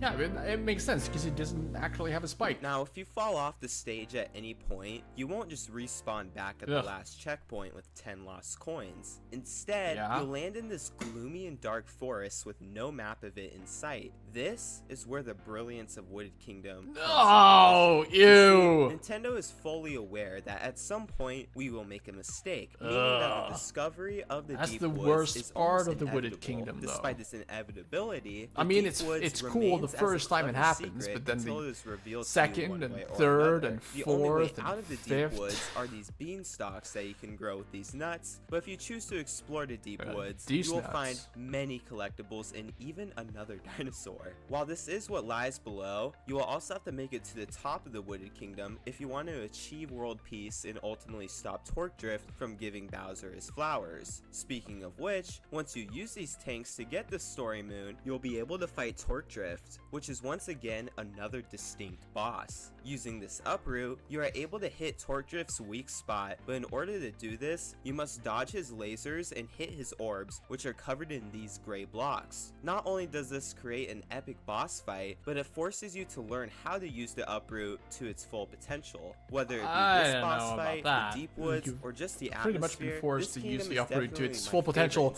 during the entire playthrough of the levels. There's a lot more to unpack. The boss is just testing your skills with it. After all. It's not teaching you anything necessarily. Once you get enough moons to fuel the Odyssey and leave Wooded Kingdom, you make your way over to the Metro Kingdom. At least that's what the game tricks you into believing, as you actually encounter Bowser's airship while on the Odyssey before ultimately brawling him in the Cloud Kingdom in what is known as the Nimbus Arena. Now the Cloud Kingdom itself is pretty lackluster, even when it comes to post-game, as the entire kingdom consists of just this arena alongside a few post-game sub-areas. This is also the case when it comes to the Ruined Kingdom, but I'll talk about that later on in the video. Missed potential aside, the Bowser boss fight itself is simply put very badass. Despite Bowser remaining a pretty consistent boss fight throughout the franchise, Mario Odyssey actually manages to make Bowser feel like a new and refreshing boss fight. Though. Instead of the gimmick behind Bowser being his flames, it's his hat, which he will propel at you. Funnily enough, Bowser's own weapon is what defeats him in the end, as you are able to take control of Bowser's hat and punch him in the nuts. These nuts. Ha! Got him. Once you defeat Bowser, you are once again met with a roadblock as you end up in the Lost Kingdom, as opposed to Metro as a result of Bowser's cannonballs. Despite this kingdom serving as an intermission between the greater kingdoms of Wooded and Metro, it is surprisingly memorable, at least in my opinion, given all its little quirks and assets. I think I know where you remember I this still guy's remember voice. being so excited to finally make it to the Metro Kingdom, given how hyped up it was before the game's Or at least he release, sounds like only someone. to be disappointed that I was in Lost Burger Kingdom. King food However, lettuce? this disappointment I is have immediately no idea what you're reversed talking when about. I started exploring what the kingdom had to offer. Now, of course, the it sounds like starts some off by having other Klepto video take Cappy. essays. While it's rather easy to defeat Klepto, it's still a very nice touch that they decided to bring him back from Super Mario 64. Once you get Cappy, there isn't really any clear objective other than collecting the required amount of moons, which encourages you to explore. Furthermore, this kingdom is a very unique spin on the typical poison level, given the aforementioned quirks and assets, whether it be this human and tropical forest, the Tribeetles and Wigglers, or even these strange stairs. But despite Lost Kingdom's charm, there is little that can compare to what's next. Now remember when I said that Wooded Kingdom was my favorite kingdom? Well, yeah, when it comes to level design, Wooded would indeed hold that title for me, but Metro Kingdom the stream might just might have to suddenly take the just go title for the offline best for some kingdom, reason though. Period. But what makes we'll New Donk see. City so iconic after all?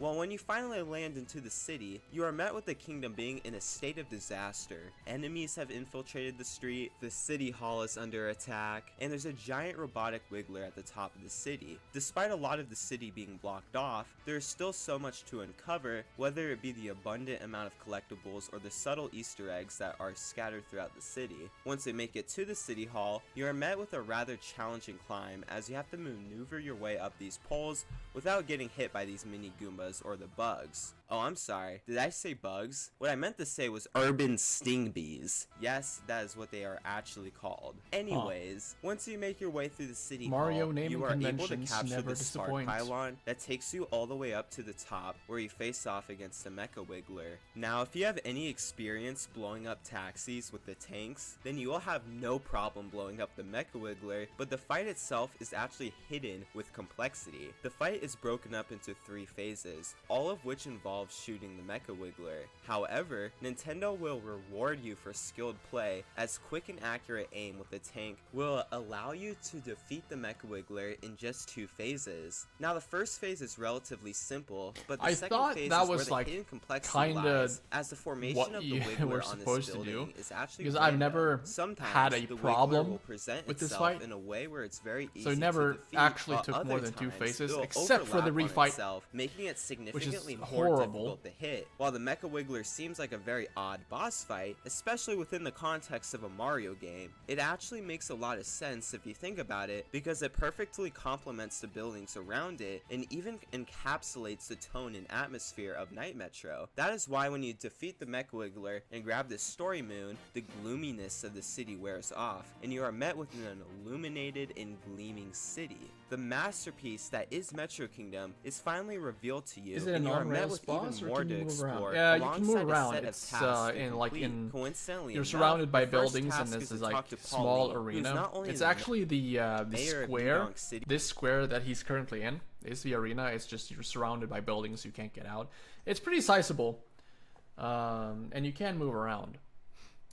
But a returning character that the Mario franchise It's just has not everything. seen for years upon Everything years. is going on Considering the death while of the you're using one of the Mechawiggler, tanks. Pauline wants to So celebrate it's tank by throwing controls. a festival. So she asks you to bring the four musicians also to help it's aid with her musical performance. maybe a As bit you too make your easy way to each avoid him. musician, you may or may not notice the sheer I would have rather wanted you have to, because your movement with the tank is pretty slow, so it would have been better if you had to exit the tank and then run around as Mario to avoid him, but like it's nitpicky at best. of things that you can not only do but see. Every building is able to be climbed, certain areas reference past Mario titles, whether it be this area that includes the first level from Super Mario Bros, or the streets and signs that pay homage to Donkey Kong, and you're even able to ride on these goofy scooters. Just make sure that there isn't a Tyrannosaurus Rex chasing after you. After you gather Pauline's backup musicians, she then informs you about how the underground power plant is out of commission, meaning that there isn't enough power to supply Pauline's festival. So in typical New York fashion, she decides to send you into the sewers so that you can put the power plant back into commission.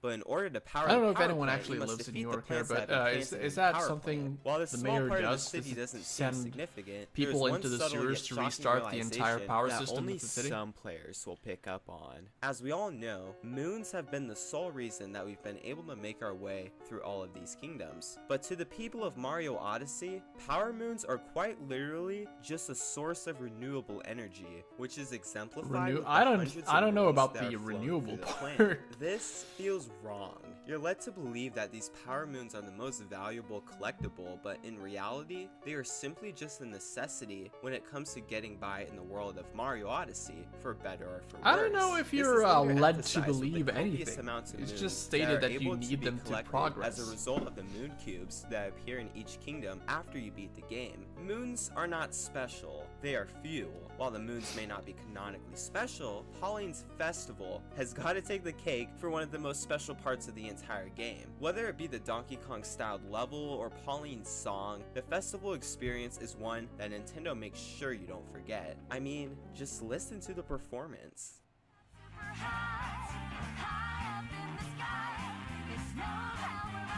Let's see what the audio quality on this.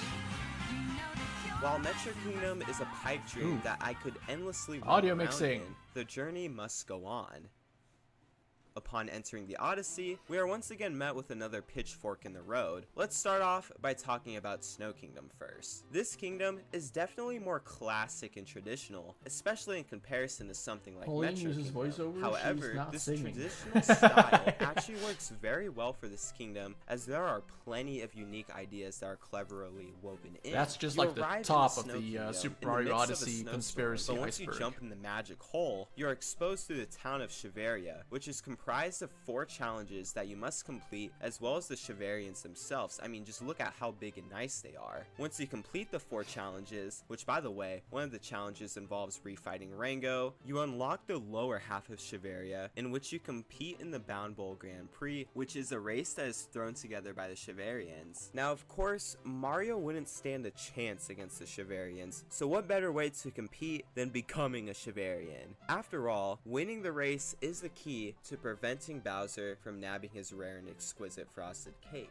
Then we of course got Seaside Kingdom, which in contrast to the small Snow Kingdom is a very large level with lots to uncover under the sea. This animated beach is home Under to the the sea. people of Bubble Lane. There's a place to play volleyball, a hot tub to relax in, and plenty of water to swim in. However, the resort has undergone a dark age as Mollis Lanciar, also known as Brigadier Mollis Lanciar, the third Dauphin of Bubble Lane, has invaded the glass palace that He's lies like in the literally a center of the royalty. kingdom. While it's Like- no secret that Mario Odyssey is home to What a lot of did new the levels, what did I the feel as if IGN the guy Seaside say Kingdom that goes Dauphin under the meant radar, like as the some son may of some perceive kind it of as a French typical water novelty or world. something. However, it is so much more than So he's that. like there are a ruling his diverse land, amount and of then Mario locations, comes and from ends this his beach house, tyrannical the ways. lighthouse, the hot spring island, this rolling canyon, the glass palace, and of course the underwater trenches. While there are references to past Mario enemies with the inclusion of the eels and Dory from Super Mario 64, there is a plethora of new enemies, with the most impactful one being the Gushin, which you are able to use to reach new places and inevitably fight Mollusk. Speaking Marius of which, once you Romulus open Augustus. the 4 seals, Oh, you're August- able to yeah. spray Mollusk, which triggers Something your like battle that. against him. While this boss wouldn't be the first unique one this game has to offer, it is, in my opinion, the first actually challenging fight. Mollusk has free range to roam around the entire kingdom, meaning that you have to not only traverse through a multitude of obstacles, but manage the amount of water you have when chasing after him, because you will get punished for running out of water while in the air. As the fight progresses, he will not only get stronger, but he will become faster, making him significantly more difficult to spray down. That is why it is crucial that you are not only maximizing the Gushin's potential, but that you are getting your timing down, because otherwise you will be stuck chasing Mollusk.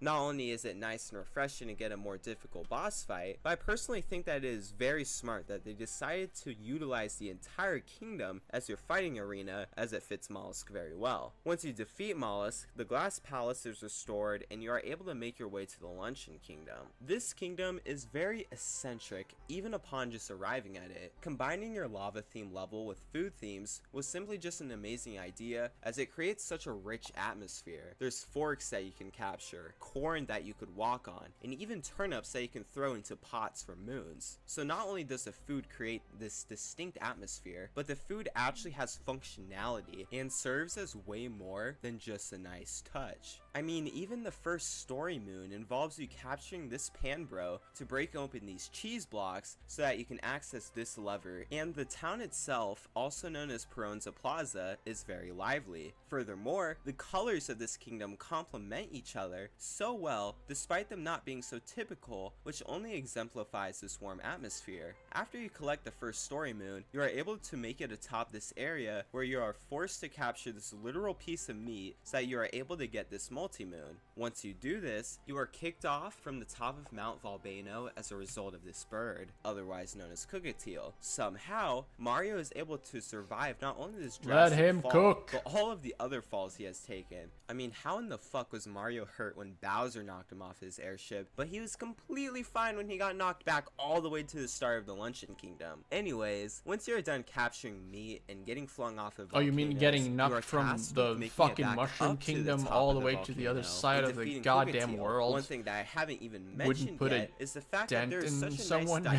dichotomy between both linear and non-linear paths in this game. On one hand, there's a linear path to make it to Cookatiel. You venture your way to this cave. Actually, you where use is the lava Cap bubbles to Kingdom make in your way relation through to the cave, Mushroom and then you Kingdom? climb up the mountain. On the other hand, you're able to escape this linear path at any moment and find a multitude of other areas to explore, whether it be this magma swamp, this cheese rock room, or even this mountain that is filled to the brim with forks. This same dichotomy is present within almost every single kingdom, and is especially apparent in bigger kingdoms such as Wooded, Sand, and Metro. Those speed Not only like does Super this Mario Odyssey dichotomy speedruns are add to so the immersion satisfying of to look at. worlds, but it gives the player that freedom to make the choices they want to make, and encourages them to use their imagination when it comes to navigating each and every world. Once you make it up to Cookatiel, you'll have to steer your way through this big pot of soup and wait for the right moment to hit Cookatiel. While the fight starts off pretty tame, it can get rather intense as Cookatiel increases the amount of projectiles he launches at you, and even makes it harder for you to climb up this pink liquid he gushes out of his mouth. Surprisingly enough, Literally the design vomit. for this boss fight is actually inspired by this bird that first And I appeared can't in believe they Captain Toad actually Treasure eat Tracker, this and stew after Cookatiel this would too. later on be featured in the Nintendo Switch version of the game. Now, just when you think that you're finally going to face off against Bowser and defeat him, he pulls out a fucking dragon and blasts you all the way to the Ruined Kingdom, which has gotta be one of the biggest plot twists in all of Mario history. In fact, this may be the only time we ever see a boss fight like this, as it is just so out of left field for Nintendo to integrate a boss fight like this into their game. Speaking of which, let's talk about the Bluebird dragon is the himself. same as the You'll bird notice from that throughout JoJo the Ruined Part Kingdom, 3. there will be these little Pet swords shop? that you could throw Cappy on. These same swords Actually, are you know, attached to the I head kinda of the see the dragon similarities. as a means of protecting its weak spot. Yet somehow, someway, all it takes Also, Pet is Shop is 3 fucking ground terrifying. pounds to defeat this this Like, that gigantic blue bird fucking isn't dragon. even But half these as ground terrifying. pounds are not without their challenges, Not even as the dragon will close. threaten you with its purple electricity. Not only does the dragon breathe this electricity into the arena, but its entire head will turn electric if you don't act quick enough. While this fight may be the most random thing the world has ever seen, I can't deny the amount of happiness I felt when I fought this dragon for the first time. Now, this next kingdom is one that is very special. This kingdom would of course be Bowser's Kingdom, which is really just a sight to behold. This kingdom is special because this is not the ordinary design you see Chihuahua when it X comes to menacing Bowser's bird. castle. Best part, Instead of free his fight. castle being your typical lava Yeah, it's really abode, good. it is a lush and Japanese inspired castle that features a garden, a tea house, Although and I have a even soft statues. spot While this for steps outside of the norm for what Bowser's castle for the is, video game. I personally think that it is very genius of them to design the kingdom like this, as it feels more representative of what Bowser don't actually remember is in this what game. Beforehand, Well, there are Bowser two was kind just of, kind yeah, of seen as a two menace, game and we didn't based have much ones. insight into his Don't remember what they're personality, called. at least Darby, in the mainline Mario Darby, games. something. While Bowser is still a menace Yeah, here, Darby. we actually get to see his personality shine throughout Those the are game, great. because his motives And also this that one time where are to marry Peach, as they just opposed to realize that just someone is kidnapping hiding her behind a kidnapper. rock This is the part entire of the time, reason and why then I they believe the burst out kingdom is so laughing. representative of Bowser, as it Before actually they kick his feels like fucking ass. Bowser's castle. That one's pretty From the good. Not a statues fight to the really, but walls and even the music, this actually comes off as Bowser's home, as yeah, opposed the to sun. just a menacing castle. And what's even cooler is that Bowser's personality in this game is expanded upon in the Mario movie. Once you get to traveling through the kingdom, you are of course met with story moons to collect as you make it to the final part of Bowser's castle, but you may notice that this level is the most linear out of any of the other kingdoms we've seen thus far, with the exception of Cap, Ruined, and Cloud Kingdom, as you are basically just traveling from island to island. While a linear level design can serve as a detriment, it actually fits very well in this case, as the game wants you to have a sense of urgency to make it to the end of Bowser's Wow, castle. Kino and saves the Bros. Mario movie exploration was aspect foreshadowed until in Mario post-game. Odyssey. Speaking of which, Hell you're yeah. first tasked with collecting these moon shards with the help of these Pokios that you can capture. After that, you are met with a rematch against Topper and Harriet, both of which are stronger than before, given the fact that Topper has a ridiculous amount of hats, while Harriet has more bombs to hurl at you. I fucking hate that I the never real realized challenge you of could this just jump castle on the starts guy. to ensue after you defeat the two Even when he Brutals, turns as into you're a hat. tasked with climbing up this steep wall with the Pokio, And especially before when he, like, eventually lies encountering what down might and possibly does the be the spin most attack thing. creative boss fight in this entire game.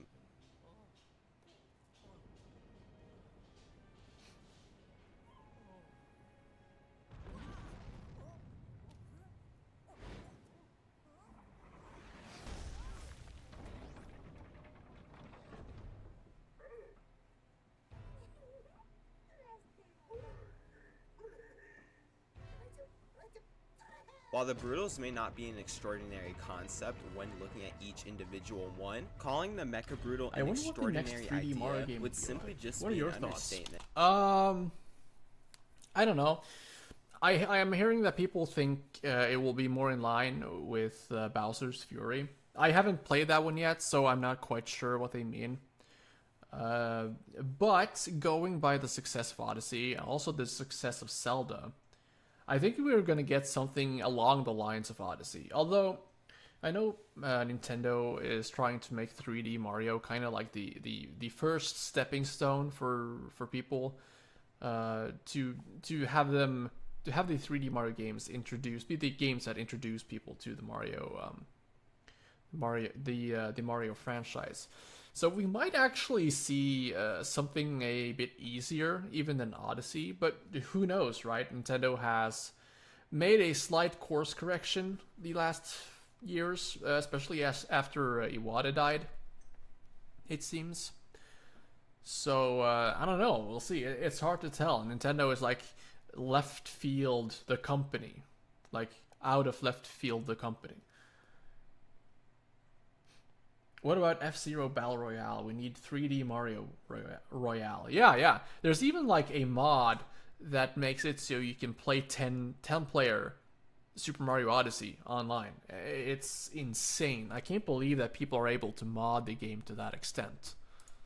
All 4 of them team up to control different parts of this gigantic contraption. And like we've put using together. that kind If you of want any chance of technology, taking the I'm rules betting down, you Nintendo need could to do not only something poke like that. these bombs at it using the Pokio, but you need to Like scale Super the Mecha Mario Brutal Odyssey and break Royale? all 4 of its bubbles. Now, of course, the fight starts Royale? off with the bombs being the only real threat, but as the fight progresses, it gets surprisingly challenging, whether it be the plethora of obstacles or the fact that the Mecha Brutal will start vigorously running around. Not only is the boss fight itself very innovative, but is one of the many things that exemplifies that surprise element I talked about earlier in the video. Even if you were to have guessed that all 4 of the Brutals would team up, there would have been absolutely no way you would have been able to predict that they would team up like this.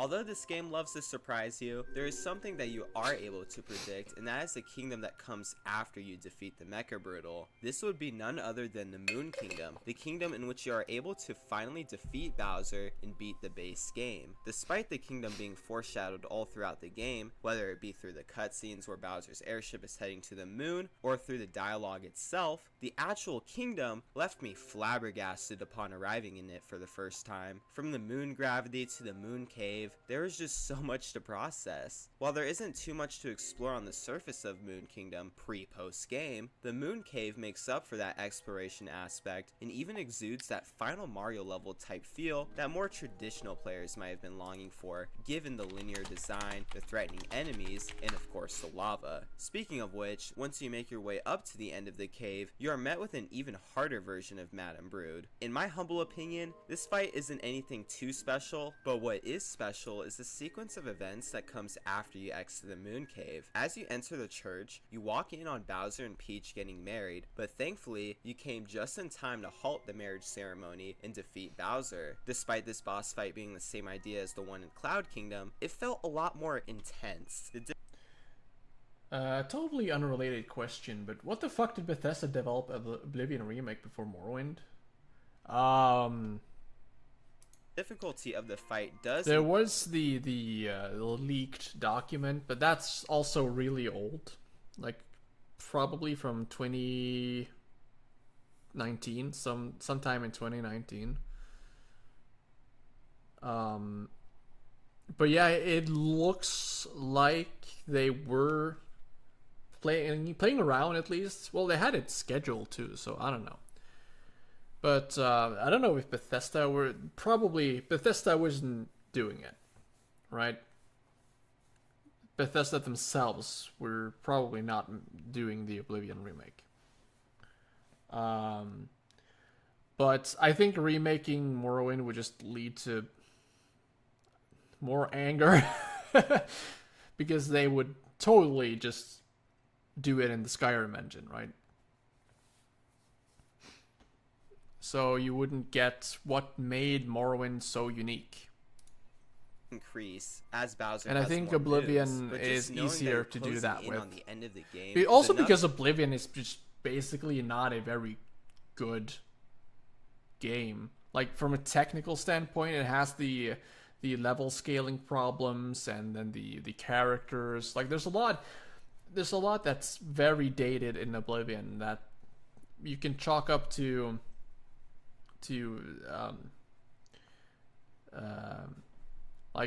as it was for its time with Morrowind, like the blocky characters and even to some degree the combats that's dice roll based. So in that sense, I think Oblivion fits better for a remake. To amplify my emotions, but what really got just not so, only me but a so lot much of people that's in their feelings technically was wrong what with happened it after you defeated Bowser. Just when you think you are finally reunited with Peach, True, these Skyrim moon is rocks just an drop from the expansion of sky. Oblivion, so Next it makes thing sense. You know, you're really, capturing plus nostalgia. Bowser, busting pillars down, traversing through. And there's not really that much of a following for Morrowind. Not as much as Oblivion, not as much as Skyrim. 2D sections, and while it's all happening, this masterpiece of a song is playing.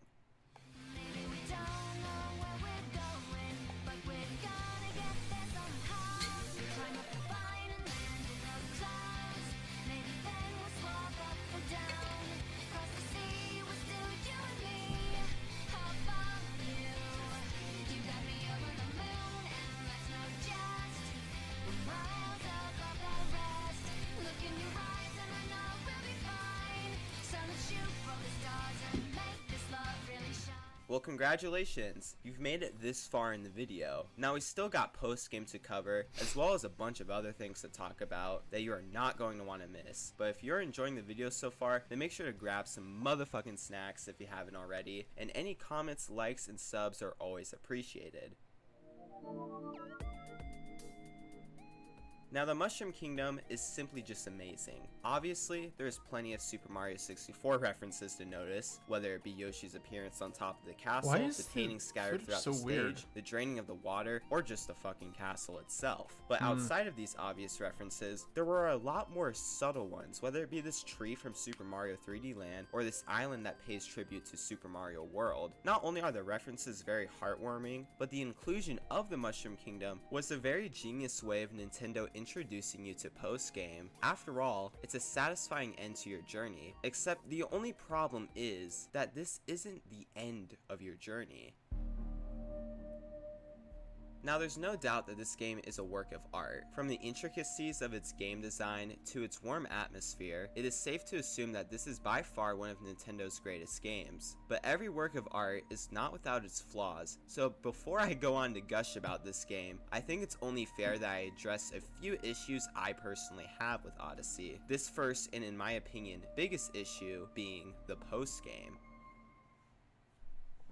Now there is a lot to unpack when it comes to post-game, which is why it would only be unfair if I were to say that all of post-game is bad, because it is not by any means. But the fact that there is so much to unpack is sort of where my issue with a lot of the post-game I love the ominous song when he starts talking about the bad points of the game, yeah. stems from in the first Really place. sets With the the, exception of the Mushroom Kingdom, sets the alongside stage. the two We're using kingdoms Dark unlocked World after music it, from a A Link to moon the cube will Past. spawn in every single kingdom, which will in turn give you more moons to collect in each kingdom. While a lot of these moons do add to the overall experience, whether it be the Koopa freerunning challenges that incentivize you to push your skills to the absolute limit, or the creative sub-areas that take advantage of certain captures and mechanics, a lot of these moons, at least in my eyes, feel like filler. It can be cool to find a moon just out in the open or even underground, but when this starts to become a pattern that can be seen in almost every single kingdom, then the collection of moons starts to feel dull. But even then, this can be excused as you are given two primary post-game objectives outside of 100%ing the game. The first objective is to get 250 moons, which, considering the fact that it only takes 124 moons to complete the game, this is not a large feat. However, the objective that comes after this is collecting 500 moons, which will unlock the final kingdom he's in the bringing game. up So while some moons may feel a bit dull, these like objectives the main still part provide about value to this that adventurers. makes sense. However, the dullness of some moons can most certainly not be forgiven after you beat the final kingdom, as your reward for collecting all 880 unique moons alongside getting every purple coin. Yeah, okay, so yeah, he actually brought up something that I haven't, and it's a good point. None of the other people we've watched have brought this up. The reason why there's so many moons out and about is to give people more of a chance of experiencing the post-game. More specifically, the darker side of the moon, which you need 550 moons to get to. And I like that. I really like that. It might... The trade-off is, of course, that it might feel like there are a lot of superfluous moons, but I don't know, I think it's a fair trade-off for people to get to easily experience the post-game. For Galaxy and Galaxy 2, you had to... for Galaxy, you had to complete the entire game again, which is a lot to ask for someone, even if the game is really good. And this also means that you have to clear all the prankster comets and, more importantly, the purple coin comets, which are mostly just not very good.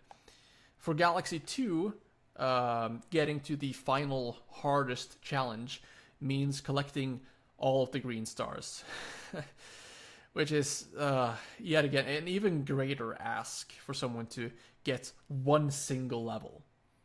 So, I don't know, I like what Odyssey did, even though it might feel like there's a lot of superfluous moons because of it. Costume, souvenir, and more is simply just a hat on the top of Mushroom Kingdom, a star on your Gotta go. Once again, I had fun chatting with everyone and looking to more of your awesome content. Thank you, Clay. I really appreciate it. we have fun chatting with you too. See you later.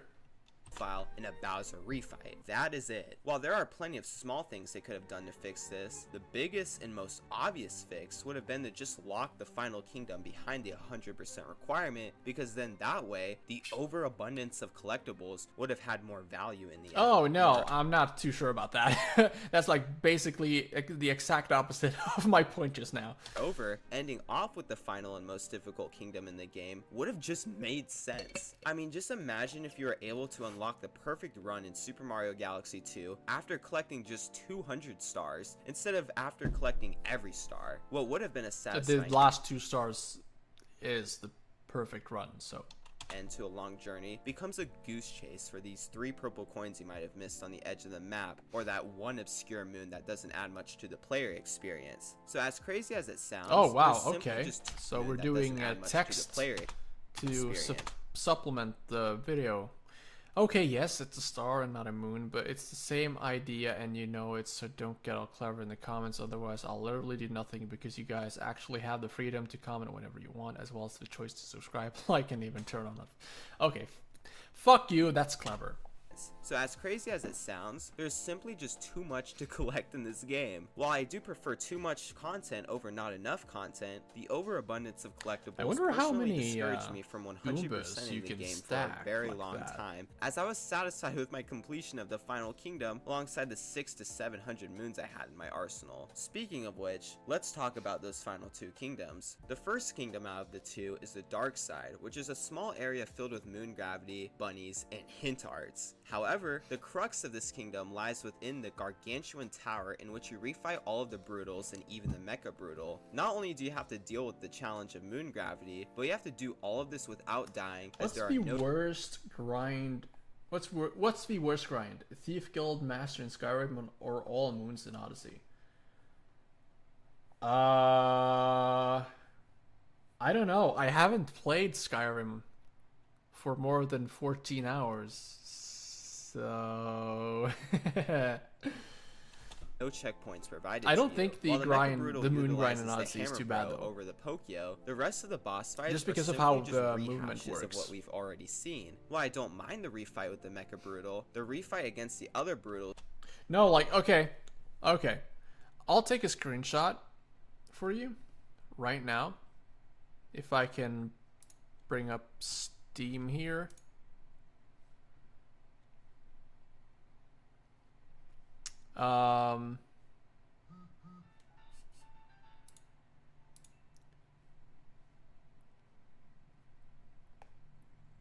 14 hours of Skyrim? No way. Actually, you know what? I'll just show it on stream. I'm just gonna add something.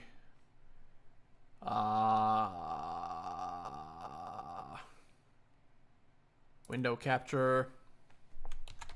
Steam.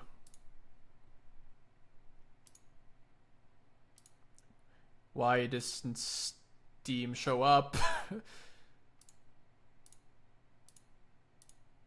There it is. Look at this. Literally 14 hours of playtime. Actually, why did I choose window capture? I could have just chose display capture.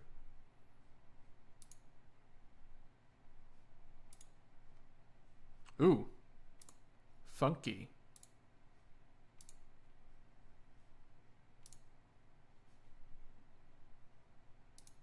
Like that. Also show your 360 hard drive. I don't have a 360. You gotta remember, I was a hardcore Nintendo and Sony fanboy. Or I've been a hardcore Nintendo and Sony fanboy for the most of my life. I swear to God, this fucking scaling is killing me. Okay. Okay, there we go. Okay, look at this. 14 hours of playtime. Last played August 26th, 2012. I will admit I have played Special Edition, but That was on November 20th, 2021, and I played it for 12 minutes. Bruh, I can't believe why you hate Skyrim so much. Oh, dude, you want to know something even better? I'm gonna go into my achievements right here and look at when I've unlocked these. I reached level 10 the 14th of November 2011. That's like the perfect hate video planned out. Yeah, pretty much.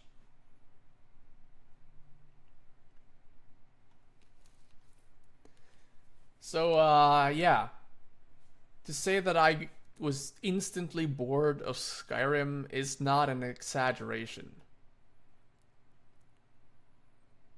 I got tired of Skyrim 3 days after release.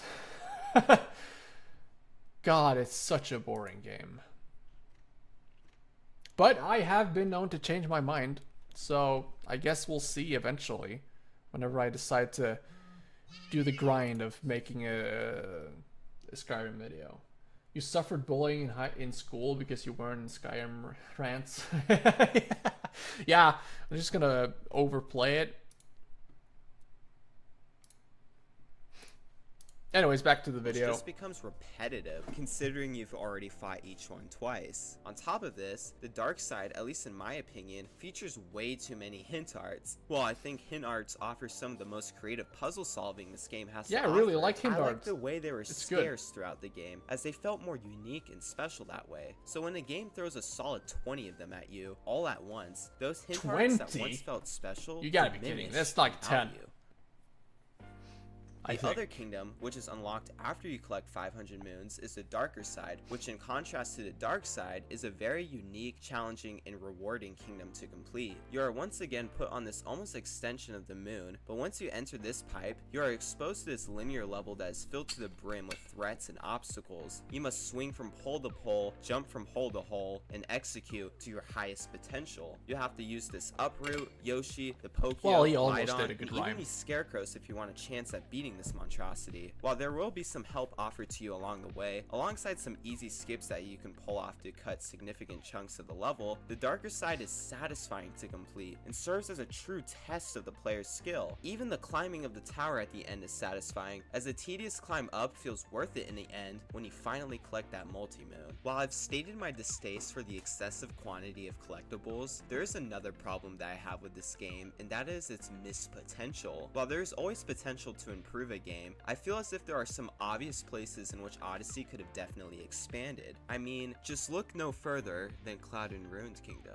While both of these kingdoms do feature post-game content, this content doesn't really change how you interact with the kingdom itself, as you are either taken to a sub-area or you are given moons that are not too far out of reach. If we look at the Cloud Kingdom, That's all a we really fair have point. to explore outside of the sub-areas is the Nimbus Arena and the very small platforms that are on the outskirts of it. It's very clear that they could have done so much more with this kingdom, whether it be creating some sort of cloud town or even just having more clouds to jump on. The same can be said for Ruined Kingdom. I mean, just think about how cool it would have been if Ruined Kingdom was a fully fledged out level. The dragon boss fight was a treat on its own, so the amount of potential to design a level around it could have been huge, especially considering the fact that unlike the Cloud Kingdom, there's actually a strong, distinct, and coherent theme to go off of. Ruined Kingdom had the potential to be one of, if not the best kingdoms in the entire game, but instead it merely serves as a fighting arena for the dragon. Even if it makes sense to just fight the dragon in the base game, just think about how cool it would have been to have this level expanded upon once you inevitably return to it. My final issue with the post-game is the achievement system. If you're not familiar with this system, it is a system in which Toadette will reward you with moons upon completing certain achievements, that's the such same as jumping a thing certain about amount the of stars, times isn't it? or cat throwing Yeah, a I'm certain not- amount of times. I'm not While I falling feel for that the again. system works really well on paper, its execution left a poor taste in my mouth as I'd be talking to Toadette for what felt like eons upon collecting these achievement moons. This is because a lot of the achievements It's not will be that things that you bad, will and if that's naturally the only already bad thing done. you have to say As a about it. result of just playing the game. The fact that these achievements are almost a subconscious bystander to the game itself speaks volumes to the actual merit of achieving these achievements. I mean, sure, some of them could be satisfying and even challenging, but for the most part, they are monotonous. Therefore, this system, which otherwise would have worked really well... Okay, but to the achievement system's defense, you are going to jump 10,000 or 1,000 or whatever times in the course of the game anyways. Especially if you're going for 100%. This ends up being a dull part of the game, considering the achievements you are presented with. It's not like you specifically have to stand in front of Toadette and jump that many times. While the game has elements of post-game that, in my opinion, negatively affect the player's experience, there is one complexity within the game that works both to its advantage as well as its detriment. This complexity would be the fact that this game appeals to both the casual and non-casual audience. Now, like I mentioned earlier on in the video, there are plenty of instances where this appeal works to the game's advantage. However, this same appeal is to the detriment of the game, as it's filled to the brim with compromises, and as a wise person once said, a good compromise... Gamers will literally dread talking to women so much they'll rant about Toadette. ...is a compromise in which both parties are not fully satisfied. I mean, 2 out of my 3 issues with the post-game can be explained within this complexity. If you look at the Toadette achievements, you can see that the idea of even having achievements is catered towards that non-casual audience, as it gives dedicated players something to work towards after completing the game. On the other hand, the easiness of these achievements caters towards the casual audience, because otherwise this amount of achievements would simply just be overbearing. The same can be said with the abundant number of moons you're able to collect, as dedicated players will want to collect all of them for 100% completion, while the casual audience won't feel overwhelmed 100% in the game when they realize that a lot of the moons are already at their disposal. So while I do believe that these are some very real flaws within the game, I can't exactly blame Nintendo for most of it, as this appeal to both audiences is what ultimately allowed the game to reach so many people. There's a reason as to why this is one of the best-selling Mario games of all time, which is why I call this appeal to both audiences a complexity as opposed to a flaw. While there may be some other small flaws here and there, the fact that this game is able to hold up so well despite these flaws is truly a testament to how well Odyssey was designed, which leads me to why I think the game itself is near perfection. First and foremost, Odyssey presents you with a beautiful sense of freedom. Despite each kingdom having story moons, your only true means of progressing through the game is by collecting the allocated amount of moons in each kingdom, meaning that for the most part, you can tackle these story missions whenever you want to.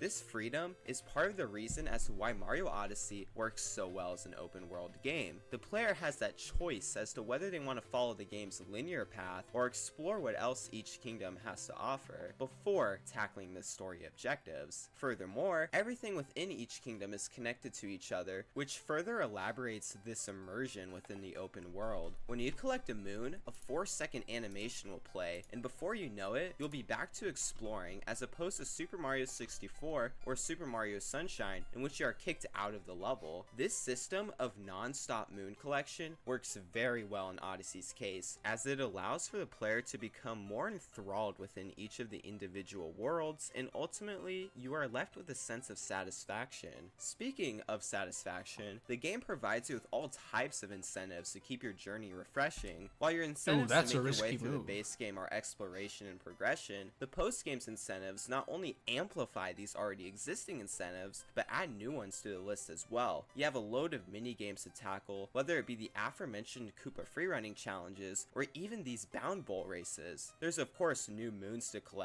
but alongside that, you are able to obtain more purple coins, unlock more secrets, and explore for hours upon hours. I mean, if you just take a look at the map of each kingdom, you'll be guided to all types of incentives to tackle. Outside of these incentives, the post-game offers a lot of sub-areas, and while the abundance of them may pose as controversial to some, I personally loved exploring each and every sub-area. It felt nice to break my immersion within a kingdom every once in a while, and discover a completely different challenge challenge to tackle. While some sub-areas are able to be accessed through your simple door or pipe, others require you to complete a certain objective or even have a certain costume, which I think is a nice touch. Moreover, if you tackle enough of these sub-areas, you'll start to notice a pattern within them. While there is a moon that you can collect at the end of each sub-area, there will always be a secret moon rewarded to you, whether it be through your exploration or through the application of certain concepts. Oh yeah, Balloon World also exists.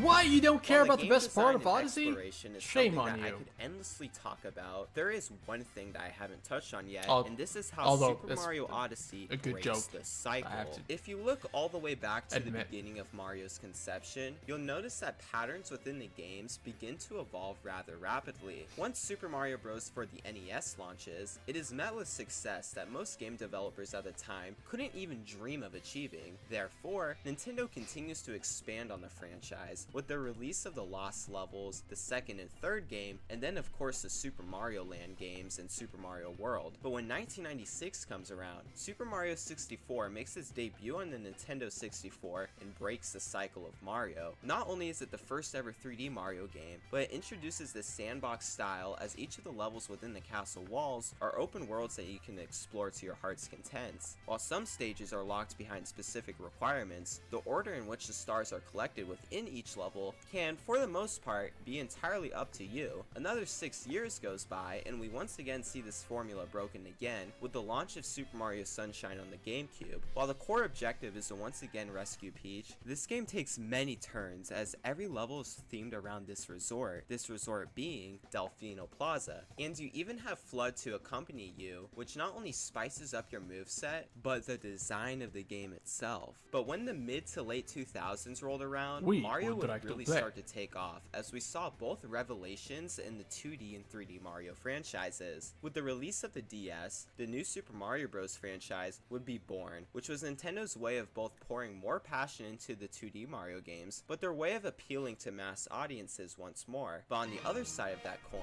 we have the birth of Super Mario Galaxy, which once again revolutionized the series with its iconic atmosphere. Not only was the space-filled journey one that left me and many others with a strong sense of nostalgia and joy, but it was also Nintendo's first good attempt at crafting an actual plot. Once Bowser kidnaps Peach, you come in contact with both Rosalina and the Lumas, who aid you in saving the universe, and before you know it, you're inside the library of the Comet Observatory, reading Rosalina's storybook. Everything from the variety Land is unique in its own right. There weren't really any groundbreaking mechanics or ideas that were introduced in the game, which I don't blame me rethinking my entire life, but it's something that can stand alone, something that is different and captivating. Outside of that, your ability to interact with the people within each respective level is stronger than ever before. You can talk to the people of Lake Lamode, Shiveria, Toast Arena Town, or even this man in New Donk City who will give you a moon for sitting on the bench with him. And of course, there is that element of surprise that I've been bringing up throughout this video. When you travel from kingdom to kingdom, you'll never truly know what you're going to get next, and within each kingdom you'll find Thank all God sorts you of skipped the surprises. part where he said But Mario above Galaxy all, had a this game has good a story. long-lasting impact on not only me but millions of other people. Given the amazing community this game has fostered, not only have people grown to love it for all of the aforementioned points I've made thus far, but they have taken this already amazing game and crafted it into something that is so much an attempt more. at a story, just at take a least. look at all of the amazing mods that have been created, whether it be new kingdoms, online multiplayer, or even a hide-and-seek mode. All of these mods offer an alternative way of playing the game, and they make for some amazing YouTube content. But what made the game very special to me was speedrunning. Now, I have entire videos on both how speedrunning this game changed my life, as well as a world record progression on Odyssey, but to keep things simple, the speedruns for this game are insane. While the average playthrough of this game takes hours upon hours, Tyrone18 is able to complete the entire game in 56 minutes and 41 seconds. Not only does Tyrone take advantage of Mario's moveset in every way possible, but he pulls off some absurd tricks, whether it be using this platform to clip out of bounds, a well-timed backflip and cap throw that allows for you to skip sections of the Wooded Kingdom, or even this out-of-bounds clip that you can do with the fucking fish. This world record is nothing short of impressive, as it is the amalgamation of what the community community has strived to achieve over the last What 6 is years, this? as is the What? collection of mods that have Damn. been made alongside all of Yeah, the content speedrunning, surrounding both especially Super speedrunning, Mario Odyssey non-vanilla speedrunning play, is and everything fucking else in insane. It's one thing for a game to be good, but it's another for the game to change lives. And when I look at Super Mario Odyssey and how it's impacted both me as well as those around me, it's safe to say that the game has changed I like how many that one lives. picture of the Super frog is Mario just like Odyssey's a ability JPEG to not or only a break away PNG from the of an conventions actual of frog. Mario, while simultaneously keeping that traditional feel alongside the vast amount of possibilities that lie within the game, is what makes it so perfect to me. While I long for the times I first played through Super Mario Galaxy or Super Mario 64, I have never sunk so many hours into a game as I've had with Super Mario Odyssey. While I can quite literally go on for hours and hours upon every little detail in this game, I can only hope that I was able to convey most of what I feel in what is now a 16-page script. Sure, Odyssey has its flaws, but is it still a game that holds up 6 years later? Well, I'd say the answer is yes, because I'd be surprised if it didn't hold up for at least another decade. Alright.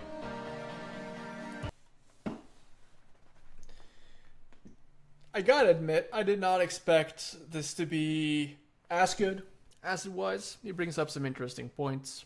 Also, the first I've heard that's actually talked about the mods. Because some of those mods are just wild. Too much Salt Factory narrating, but it's good. Yeah, it's also like it had the progression of a Salt Factory video, just going from start to finish within the actual game, talking about stuff as it came up. It's fine. It works for some games, other games it doesn't.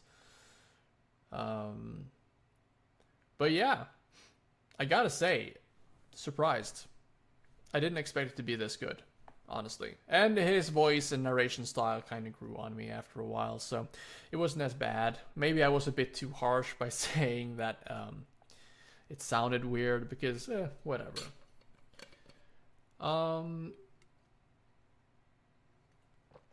Anything else I want to say about the video? Burger King food? No! No, okay, fine. Fine. King food. Lettuce.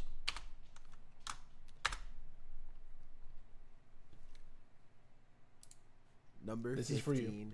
Burger King foot lettuce. The last thing you'd want in your Burger King burger is someone's foot. Oh, is it fucking Chills? Yeah, he kind of does remind me of Chills. Fungus, but as it turns out, that might be what you get.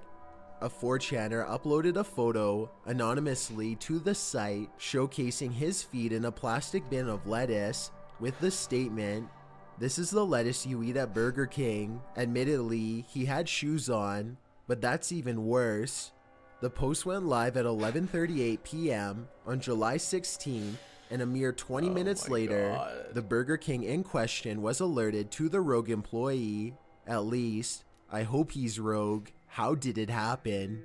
Well, the BK employee hadn't removed the EXIF data from the uploaded photo, which suggested the culprit was somewhere in Mayfield Heights, Ohio.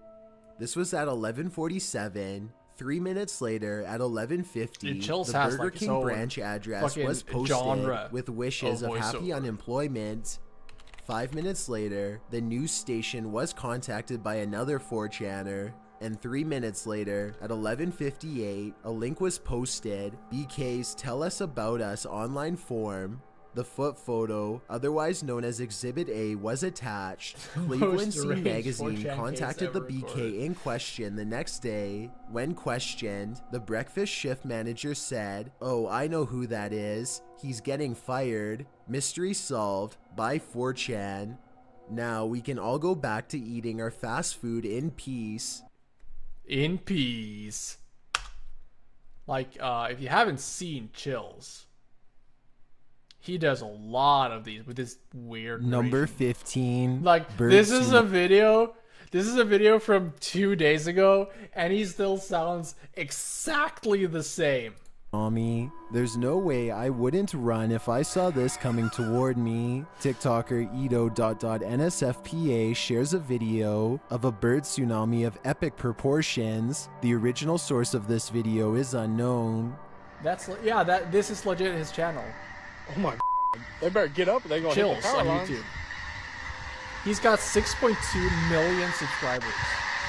So apparently, what he's doing actually works. Isn't just the image, it's the sound. Despite all of the it together is super absolutely weird terrifying. narration. Like, this guy is actually really popular. Well, this Many in the video only has comments say this is an 78k views, omen but that something evil is coming.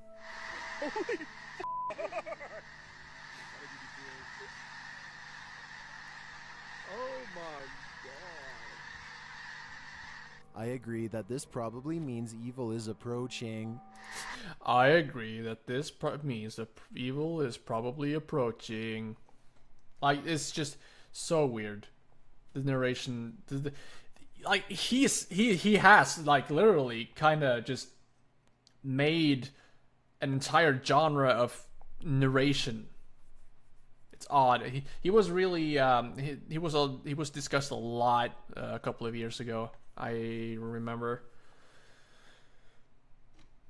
You need to train your upward inflection at the end of your sentences too. I need? Okay, fine. I guess I'll give it a try. Something like this. Yeah, maybe I do need to do that. Not to sound as monotone. Yeah. I'll keep that in mind. Thank you for the tip. Just the tip, though.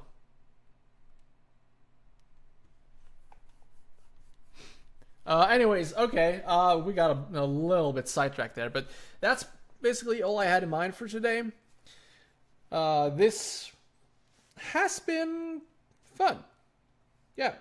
This is the last work stream for Super Mario Odyssey. The next work stream series will be on Ratchet Gladiator or Deadlocked or whatever world, whatever part of the world you live in that uses either one of those. So yeah, won't be until I'm finished with the Odyssey video, of course, and then should probably do a at least one playthrough of the game. So it's still a ways ahead, but yeah. Next stream will be about Max Payne 2. Yes, indeed, it will be a 1-minute stream, and we'll look at the title screen, and that'll be it. No, but for real, Gladiator Deadlocked is next. There will be a video between Gladiator and Odyssey though, but I already have it completed, kinda. So it's just some filler stuff right there. Anyways, yeah, this was neat. It's fun talking to you guys while watching videos and commenting on the horrible and awesome opinions of other video creators. Gladiator, Deadlocked, those are games. Yes, Ratchet and Clank games. And they have some extreme opinions, I'm pretty sure, because that's a very polarizing game for Ratchet and Clank fans. Anyways, that's it. Thank you all for watching. I'll catch you next time, and yeah. Bye.